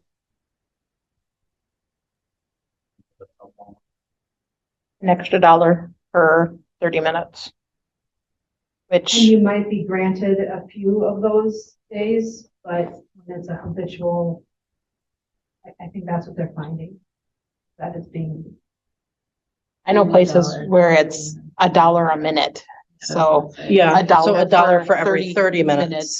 does not seem, that doesn't seem outlandish to me. Even keeping track of that costs more than $1 Mhm. a Right. minute. Ever. This was all put together by Mo and her staff.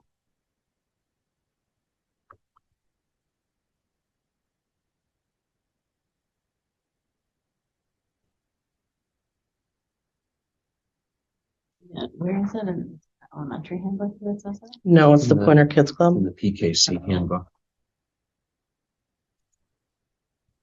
It's my fault. I completely missed out. Page 3.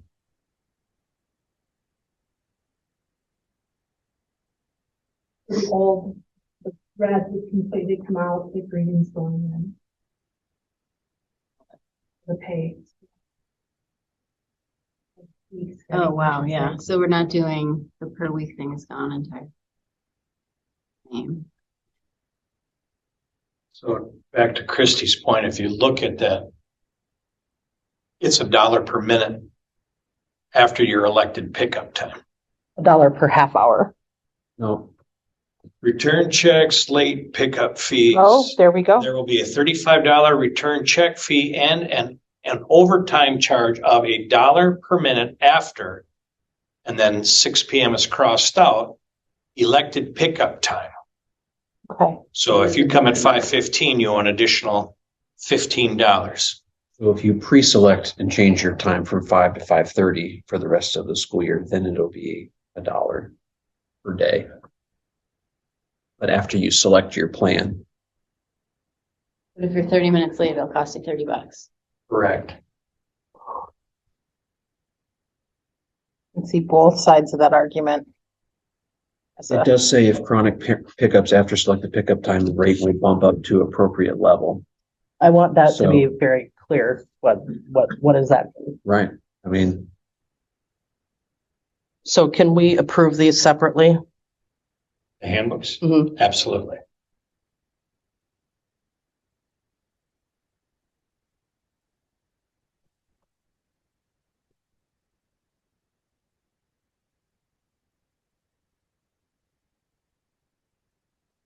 So technically, technically, I could say that I'm gonna pick my kid up at 6 o'clock every day, and if I get there by 5, I'm good. Correct. But I don't have to pay less. Correct. right. But it allows them to staff for that last hour of the day. Mhm. Yeah.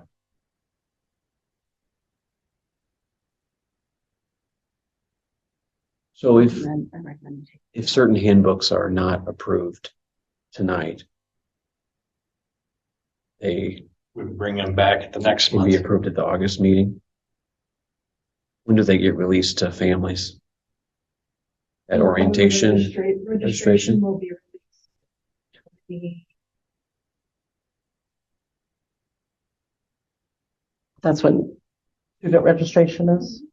Can these be reviewed in policy committee and then come to the August board meeting? yeah, I was to Andy's point, I was trying to find a way to cook into our annual work plan that, handbook revision should probably be reviewed in policy in advance of the We're regular brought here. meeting. Can you go to the spot where But it we didn't says have a policy chronic committee weight- meeting. chronic? Maybe we could do it in January or February for the next year instead of waiting until the last minute. A lot of these changes were done just after school was out, so we would have to make that known for Sure. everybody to get these changes done.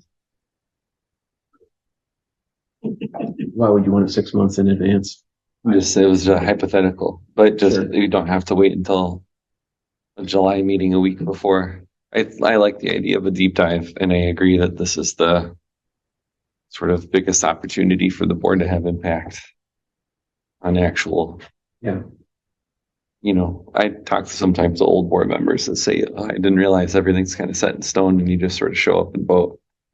And I don't think that has to be true. Like, I think we could shape our board priorities through these policy manuals. For sure. Make sure that there's things we can, they don't have to be there. Was there a recommendation we can make to do that this round? Because I was quiet early in the meeting because I have a bunch of questions about these handbooks. So I would rather take it to policy. Like some of this new stuff that's been added. Is that possible or no? Just make a motion to table. Well, so if we motion to table, then our existing policies stand. So when registration goes live in 4 weeks, it will include links to the existing information. For Kids Club, that seems particularly relevant because there is a pretty substantial change to the fees.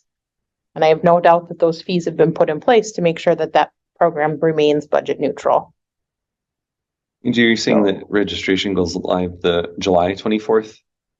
So in 2 weeks. Oh yeah, oh my gosh, we're like halfway through June, aren't we? Okay. July. Oh, midsummer. I would like clarification here where it says if chronic pickups are selected after selected pickup time, rate will bump up to appropriate level. I would like to know what chronic pickups, what that means and what appropriate level means. Like know it in writing in the handbook. Right. What is is 4 a chronic, is 4 late a chronic pickup, is 3, is 2? Right. It could just say after 4 late pickups Mhm. or something. Rates will bump up to. X Over number what of time dollars. period? For late in a month or late in a week? Right, I have no idea. How many over what time period? So as a parent who utilizes this, I would be asking those questions right off the bat because sometimes I run late. Like sometimes I have meetings that run late. Sometimes I get behind tractors and farm equipment on the way here to pick up my kid and I'm not going to pass them because that's dangerous. So I might be late. I want to know what that means. Again, I think if the more clear we can be, the better off for everyone. I do believe that this was shared out. This specific handbook had been shared out prior. Because there were some recommended changes and edits. And I do remember a conversation about when can we make change? And I said, well, these handbooks have to come before the full board for approval. You could easily make changes there, but I know the Pointer Kids Club one has come out not for approval, but has been sent out to a couple of board I members remember for it's sure. spoken about in like. We've talked about it. General terms, like Mo has some ideas. I know I talked to Mo a few times. I think there was one family that was chronically late throughout the year, but they are no longer in Kids Club, so I don't know if this is not only incidents, but I don't.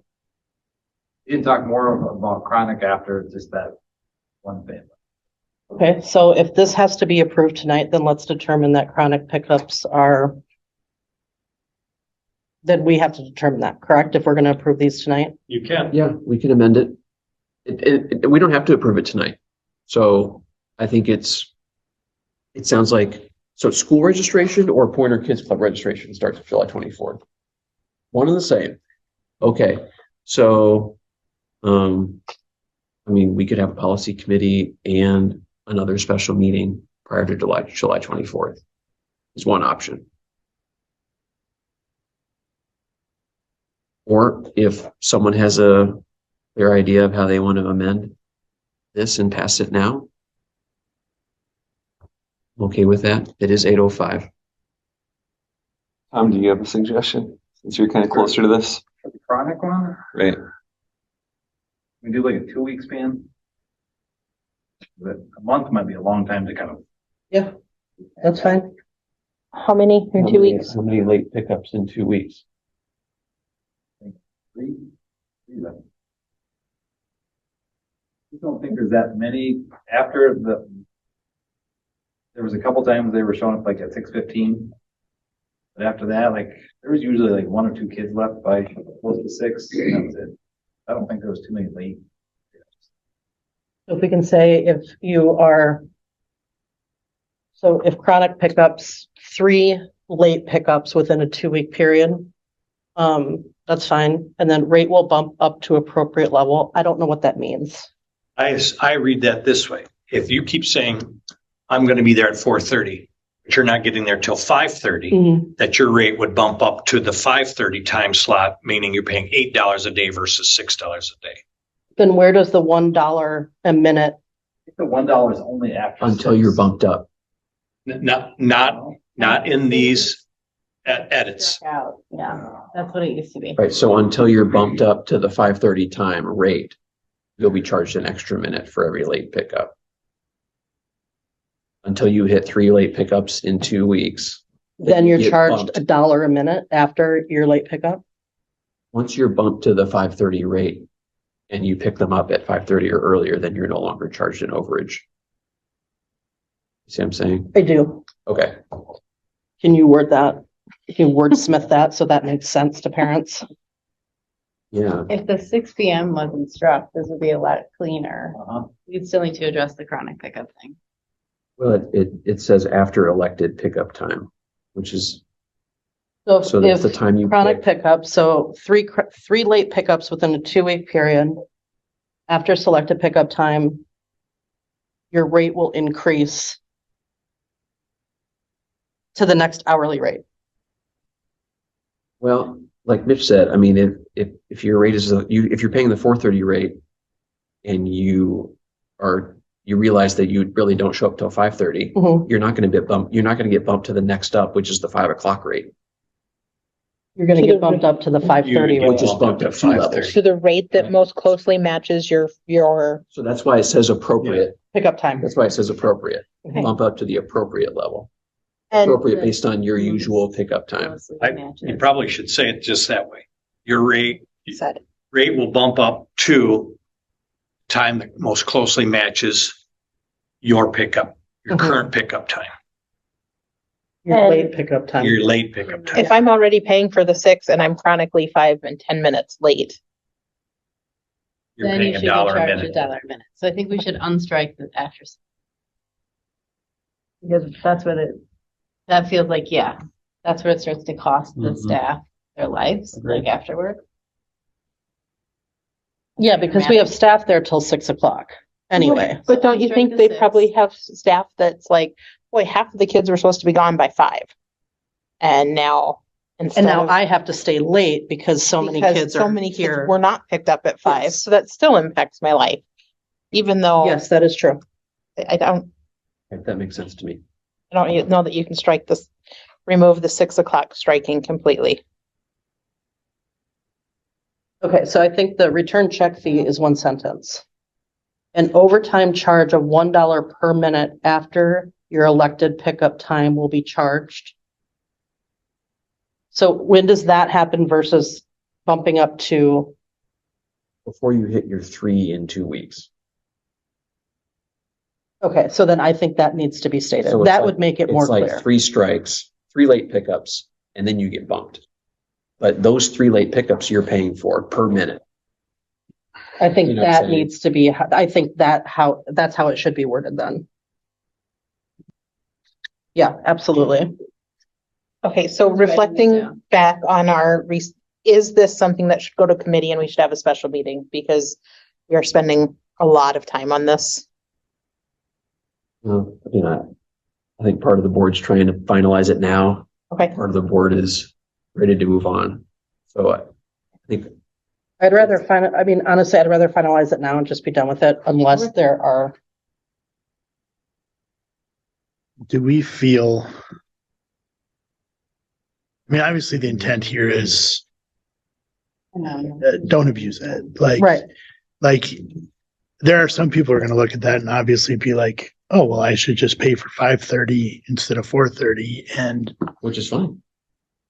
but is that clear? Like, you can either pay for 5 o'clock and show up at 5:04 and pay $4, or pay for 5:30. Like, are people going to understand that, or do we need to like put, like, highlight the penalty and put like it's if you're not certain, it's more beneficial to pay the $2 than your late fee every day? Or do we just leave that up for people to figure out themselves? I think if it was written in a clear way, people will figure that out for themselves. Hopefully. That it's are kind of written in a way that it sounds like the vast majority of people are abusing the program. Right. When I have a hard time thinking that's the case. Now we're going to make it probably overly complex and potentially steer people away from using it. Well, it sounds like from what Tom was saying, it was one bad family and now they're not in the district. Not one bad family, but one family that was abusing. Not one them. bit, right, big math. I So- think as the year went too, Mo kind of changed her staffing based on there was only 5 kids left. She let one Sure. staff member go. Right. So there was some flux that way of this hours. Instead of everybody staying till 6, she Mhm. was trying to be budget sensitive on there's only this many kids, then you go, if I go, whatever it is, vice versa. Right. Tom, do you think, given that the situation has changed, it even makes sense to change the policy at all?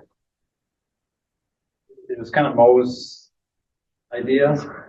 I have no problem changing the policy. I just want it to be clear. I was good with the other. She brought this all forward and wanted to break it down, and I was like, if it makes sense to you, it's the one that's tracking all the minutes and everything else. So I was like, that's a lot to track. That was part of the conversation John and I had with Mo was, this just needs more Yeah. timekeeping for you, more work on your end, doing it this way. And we are assured that it's no big deal for me to do this. Yeah, I feel like she had a spot on the sign out sheet of like what time kids were picked up. That was This her is- way of picking. I mean, she was very on time and everything else. So Yeah, I don't have a problem with it. I just want it to be stated in a clear way so that it's something that she can fall back on with parents as well. Because the way that it's written now leaves it a lot to interpretation, I guess. Are you wordsmithing? Yes. Okay.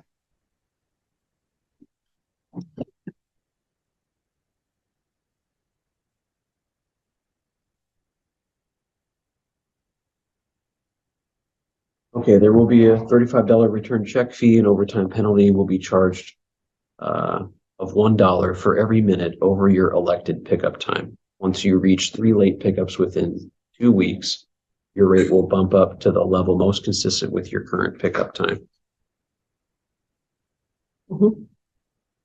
Actual pickup time? Maybe actual is a better word, thank you. Actually, Okay, is that more suitable? That makes more sense. Like, I feel like that's clearer. That's something that she can fall back on, and it's a very like concrete.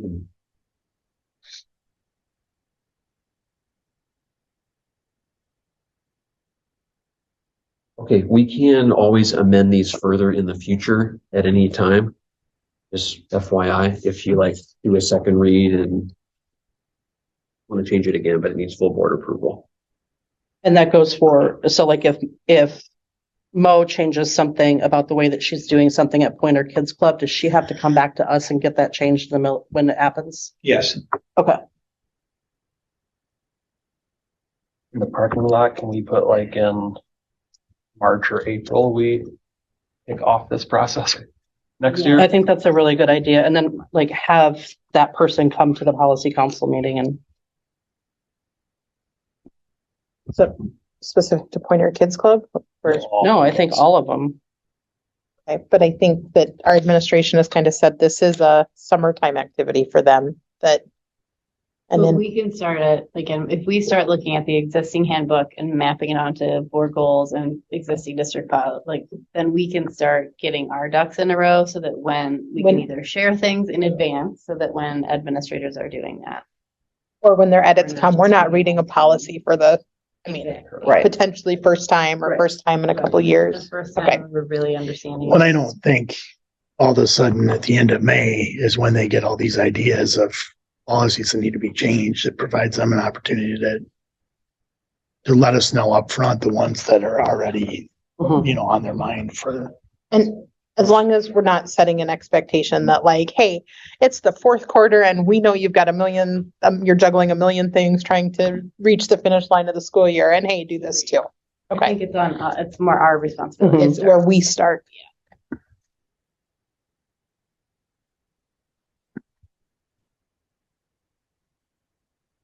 Okay, so I need a motion to, I'll make a motion to Approve these approve all changes. handbooks for the With? 24-25 school year with with the, three amendments proposed. High school, middle school activities and Pointer Kid Club. with the amendments that were proposed for the middle school and high school physical education. Did I review those, Angie, or have you been taking notes on them?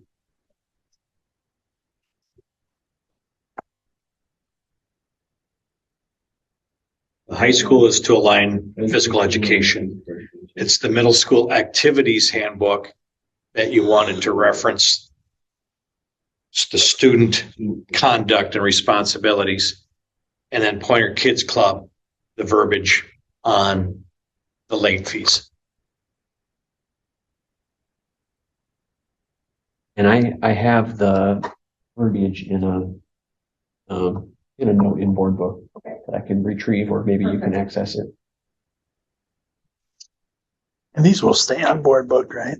Yes. Okay. We do some Okay. reading before March.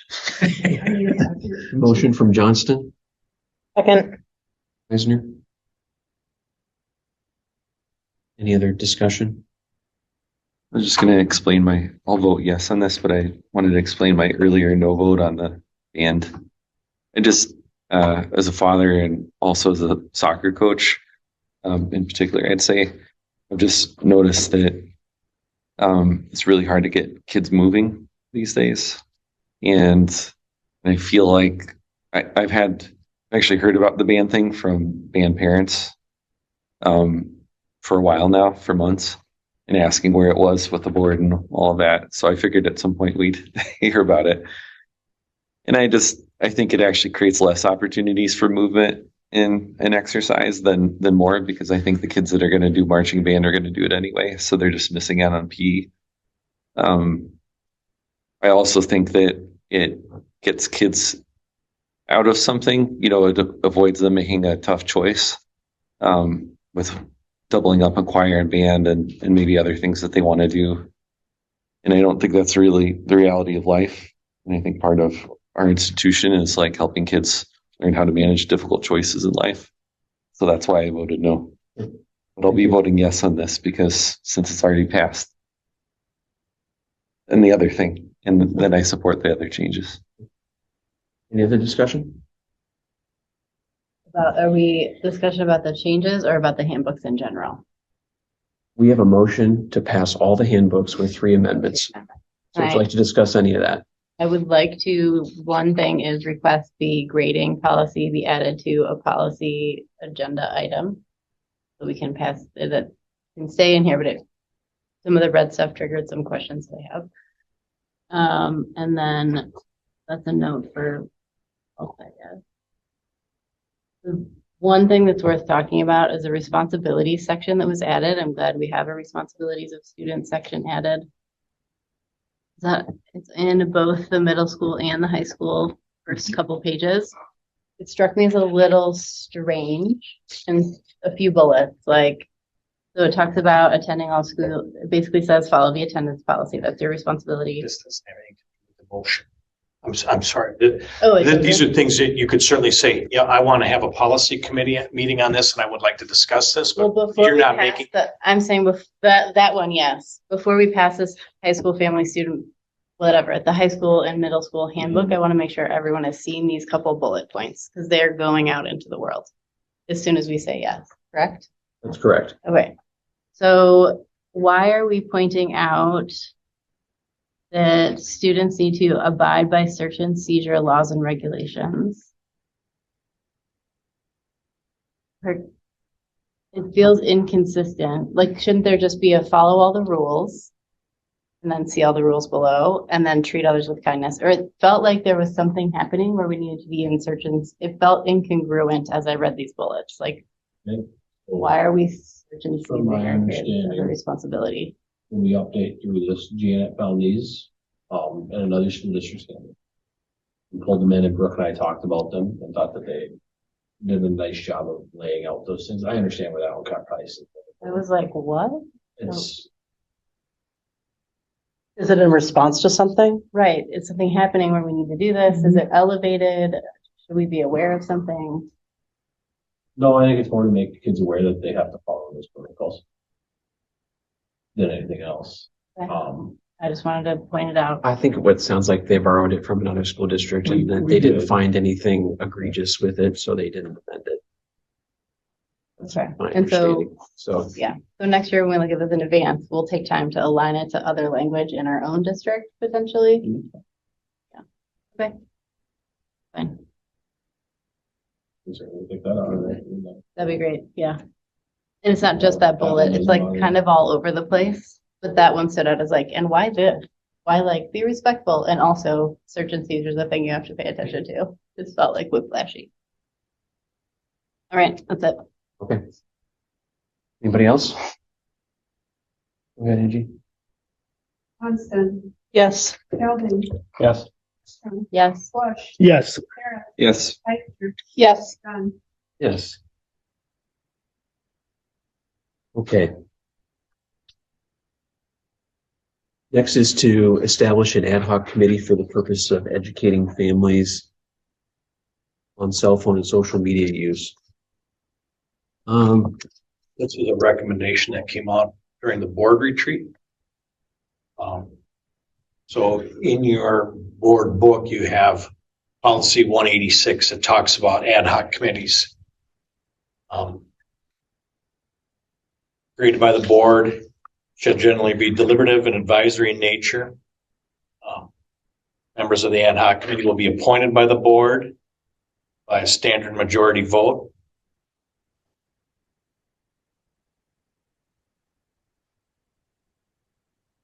You can, prior to making appointments, you can request nominees. Board retains discretion to add, remove, or change appointees to any ad hoc committee at any time.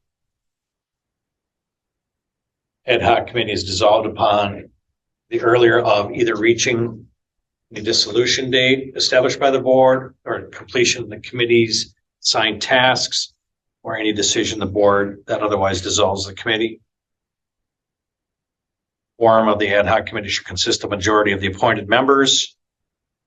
A chairperson and alternate chairperson for each ad hoc committee will normally be expressly designated in the committee appointment process. Subject to any more specific directive, the board and district administrator shall either personally serve as a designate or designate another staff to serve as an administrative liaison. Is the vote tonight to say that we want to do this and the next step is to scope out what that Yes. looks like? Yes. Yes, so I think we can determine what the mission of the committee is or the charge of the committee. I think we can outline how big we want it to be, the size of it, and maybe the makeup of the members to be officially determined at a later date. Basically approximate timeline for the task at hand. And then whether any board members want to serve on that committee as the chair or a board liaison. Is that fair? Yes. Typically, we had, I think the last time I was a part of something like this, the board stated that the group should elect a chair. They did not have a board member appointed as the chair. Somebody from the group was voted on to be the chair for the, and then or vice chair, co-chair, or whatever, alternate chair, just in case. But typically the board is not a majority of the members either. Otherwise it constitutes a board meeting. Or not a majority. If you have a majority of the board members part of the ad hoc committee, if you have at least 4 board members part of the ad hoc committee, in essence, then you have a board meeting. Right. Right. We want to avoid that. Have you shared this idea with your admin team at all? Briefly in an update. Okay.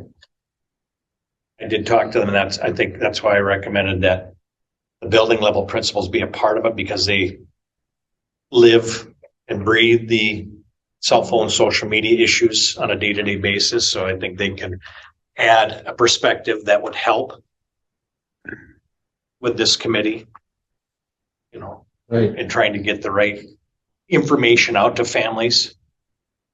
The details be fleshed out in personnel committee then, and then tonight we just vote if we support the setting up of the committee. Certainly can be. It could certainly be that simple tonight.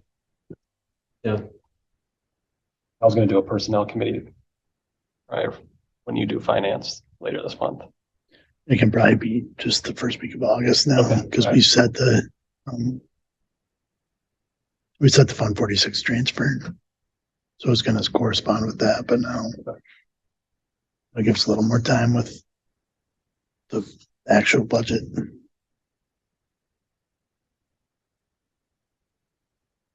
So my understanding of our discussion was to, basically kind of review,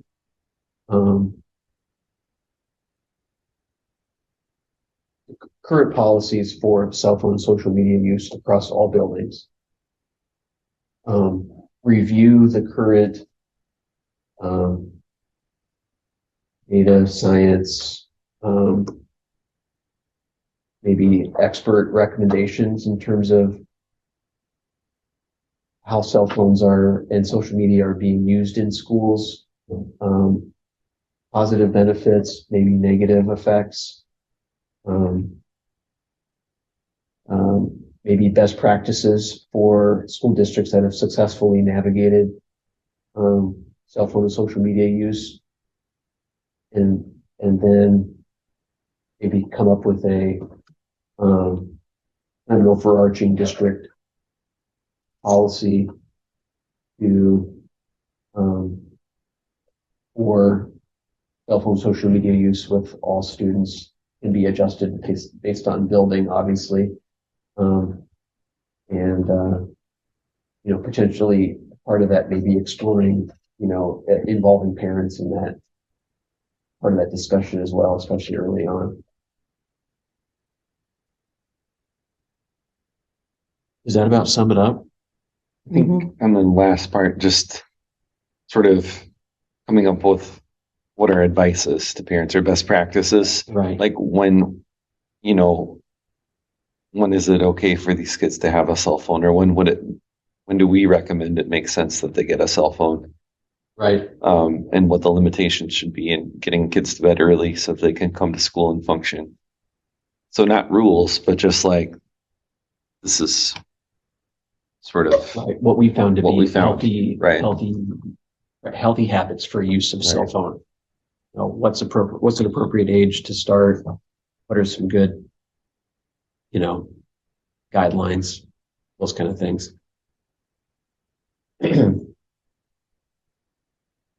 I would caution again, and I shared this in our retreat, but we need to tread lightly, that we are giving parents supporting information and not telling them how to raise their children. And that we don't want to be condescending. We don't want to, every individual family circumstance is different. So let's make sure we're giving like some good factual information that helps them make good informed decisions without overstepping.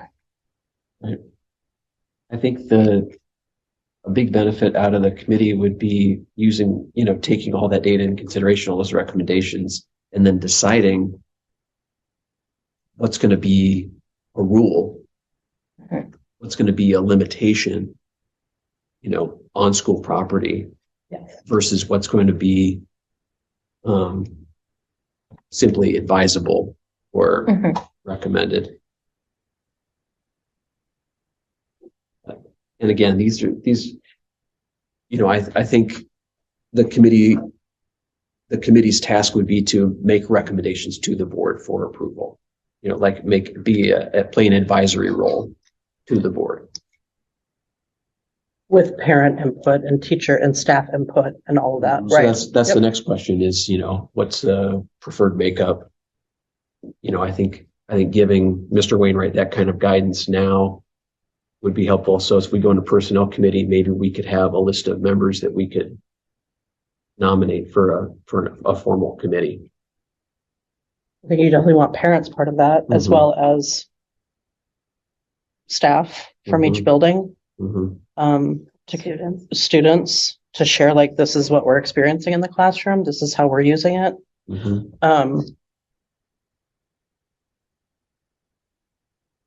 And then you said the administrative staff from each building.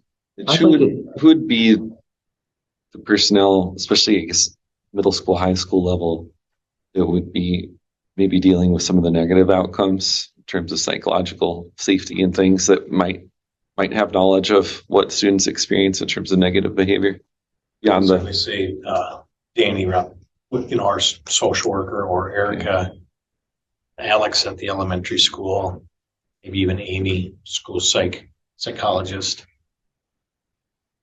I mean, SEL team. Yeah, or the SEL team. I think at least one member of that team should be on the committee. Because really the whole point of this is to support our priority to, create a safe environment for all kids. And we all know that, social media, while it can have its social benefits, can also have its negative effects. And we want to be just open-eyed about that. Right. I don't want to steer the ship over the waterfall. But if you talk to the building administrators, they're going to tell you that it's not social media use from 8 to 3:30. It's social media use from 3:30 to 12:30 at night. For sure. That then comes back into play with student issues, kids being exhausted, all of those kinds of things. So I'd caution a little bit about, setting what's our school policy, because our school policy is pretty tight on social media applications, and access to a lot of things while they're here at school. It's, I come back to kind of like one of your points where, it's like, okay, what do the studies say? Studies say, if students, a child searches for this, it only takes 3 searches and the algorithm pushes it out. And the next thing you know, you're getting ads for new tennis shoes or, designer drugs or whatever it is that a student is searching for that parents might not know.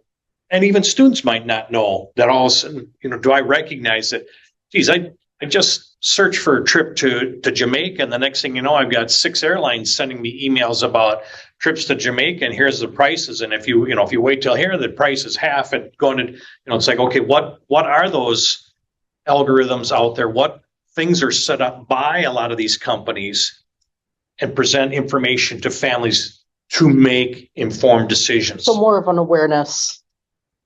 That's kind of what I took out of the board retreat is those are the things that we really, wanted to. Right. I mean, for me, it's both and.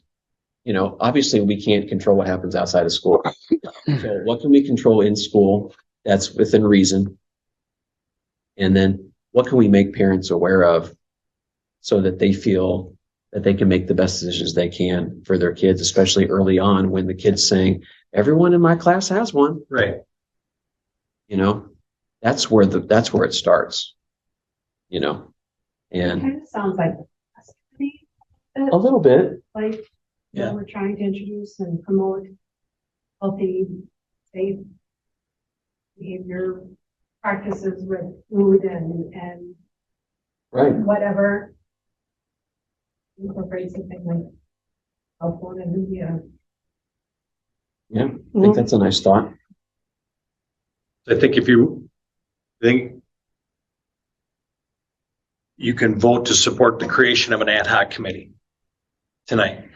And you can meet in committee meeting to make a recommendation. We think it should be at least one teacher from each level, one administrator from each of the buildings.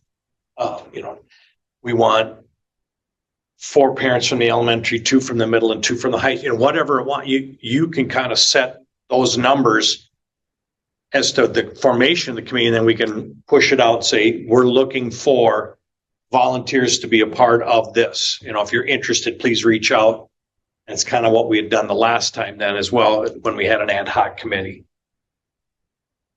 We just need to vote to create one. If that's your wishes, yes. And then we could, you could send the following details to policy personnel, somewhere in there, to say this is Tackled in personnel. So I think it'd be, sorry, Christy. Okay, never mind. Go ahead. I think it'd be a motion to create an ad hoc committee. Should we specify how many members? Mitch, should be German personnel. Okay, advisory role to the board to review the district's current policies on cell phone, social media use, and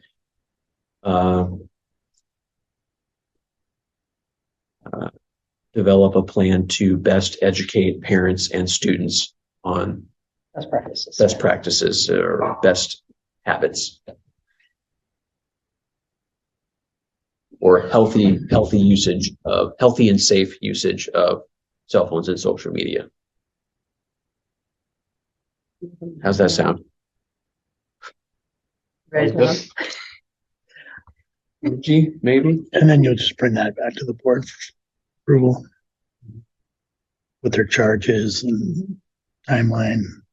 There'll be a formal charge and probably an official number and hopefully listed names of people.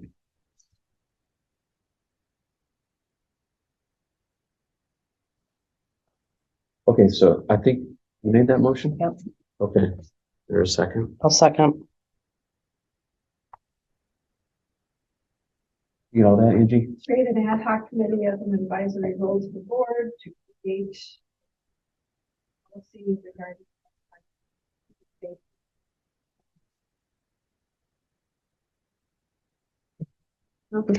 That's fair. That's good enough. Okay, Bergstrom, Yes. Bush, Yes. Bruce, Yes. Eisner, Yes. Yes. Felding, Yes. yes. Okay, that's all of action items.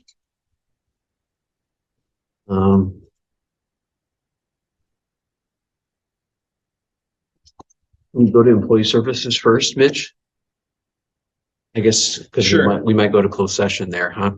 You might. Okay, let's go to board business. First is to update and ratify the school board priorities for the school year. We discussed this at the summer board retreat. I think we decided to keep all three the same for the upcoming school year, which is recruitment, retention of staff, safety and belonging of all staff and students, and board governance, with some additional action plans. One of which was to form this ad hoc committee. Another one was to keep our meetings shorter and failing miserably at tonight. So I expect a recall of the presidency, the next meeting. No way. Is there sorry, should I wait until we have a motion? Should we make a motion on this? It's board business, so we need to take a formal action on that. Yeah, let's go ahead and. Sure. Let's go ahead and take a motion and second to approve these priorities for the next year. I'll move to accept it, to move us into discussion. That means you have to vote for it. You gonna make the motion? Yeah, I move that we accept the priorities as they are described. Okay. Right, go ahead. Would we like to add a sub bullet under governance to focus, to give ourselves some accountability around handbooks? As a board governance item, like, Yeah, to just have a specific focus for this year. I don't think we have a lot around governance for this year, as I recall. It was mainly. Keep doing what we're doing. And have shorter meetings. And I don't care if it's by May of this year, there will be a student attending these board meetings. So that your own children. Yeah, I was gonna say. Let's have some kids in high school. I'll bring Henry. I love it. We talked about regular meetings for staff reps. Setting a timeline to update the strategic plan. Okay, so we do have some. Twice yearly student survey to gain input on variety of daily issues. Have your name on that one. And then increasing board efficiency, eliminating committee report outs, except for specific action items, requesting principal reports and data via email in advance, and tentative goal to end regular meetings at 8 p.m. Where? When appropriate. Try again. That's not on there. I'm adding it, I'm amending. It's a work in progress. We have all year to get it perfect. It's a win. Are we committed enough to the comments we had around handbooks to want to include that as part of board governance? I think so, yeah. Or like more generally and communicate like in some way. Some of that, so that could include the handbooks. It could all like we could make a sub list of like we communicate these policies and or priorities through handbooks. We communicate them through updates, whatever. Just more broad. Or do we roll with what we have because we're good? I want to put the handbooks on our annual thing though, because I have it on there already. Okay. I have it on April to start the review. And then I have it in June to have a policy committee for final recommendation to the board. Okay, then I'm satisfied and we don't need to change the board priorities. Any other discussion about that? We do a roll call or all in favor? This would be a voice vote. There's no money involved. All in favor, say aye. Aye. Anyone opposed? Okay. Next is review the quarterly board meeting evaluations. We almost had 100% participation. So it happens when I go on vacation. That's okay. That's okay. Oh, look, I'm the big gaping hole. Yep, here I am. Our scores are looking better. We really didn't have any scores for only partially achieved, so I think general themes were, we're having good, thoughtful, respectful discussion. We're getting helpful input from the admin team. I think we're working on the timing of that. I'm trying to get read your chicken scratch. No, I can't open my screen here. Feels like we're reaching the right decisions. Again, concern about length of the meetings. And trying to get maybe some principal report outs in advance. I think those changes we talked about at the summer retreat will make a huge impact on the duration of meetings. Yeah, I think overall the scores are improving, and then we'll just get a fourth quarter one, and then we can decide whether to keep doing this or once a year or something like that. Okay. Anybody want to add specific comments in this? timeframe? Were you ever gonna seek out, I was thinking about, we give all kinds of feedback. Are we ever gonna seek out feedback from the admin team about how they view the board? What we're doing? Let's do That would, it could be anonymous. Yeah. So they wouldn't have to feel like, oh my gosh. Long meetings, I know, but you know, I don't know. Some feedback. Yeah, I would say all the people in this room plus Mrs. McGraw. I think we should write up an anonymous, no, an anonymous opportunity for them to let us know what, like, man, it is really annoying every time you do this. And they would be far too kind to ever tell us that directly. I'm not opposed to feedback. I like it. anytime. And if they really don't want to participate, it's not like we would make it, Yeah, you we sound wouldn't have to like make it a mandatory. worthy and willing champion on that Does project, she? Jody. Could do that. Hey, awesome. Anything else? Okay. Now we go to employee services. So we've got a hire of the speech and language pathologist and a long-term PE sub for the fall semester, correct? I don't have a hire Oh, for that the long-term position. PE, but we just want to make it official so that you're well aware that we would need to be hiring a long-term sub to help cover Phi Ed at Okay. the elementary school. Can we talk about that first? You need to go to closed session for that. The reason. Oh, You might want to. okay. Well, why don't we go ahead and, I would ask that you approve the speech and language position. okay, And you can do that in open session unless you have questions. And then we could go into closed session for the other Make 'em- topics. Make a motion, we approve the hire of Brianna Bennett, speech and language. Second. you introduced it in your executive summary, so I don't have any questions.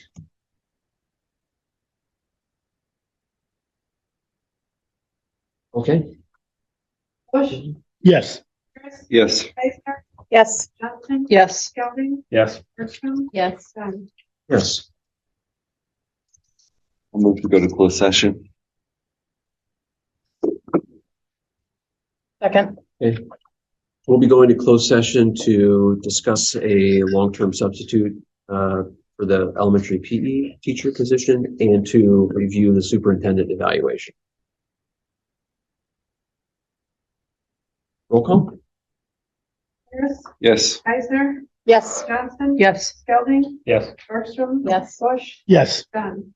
Yes. Great. Thank you, Mary. Have a good night. Good night, Mary. Yeah, you can take a bathroom break.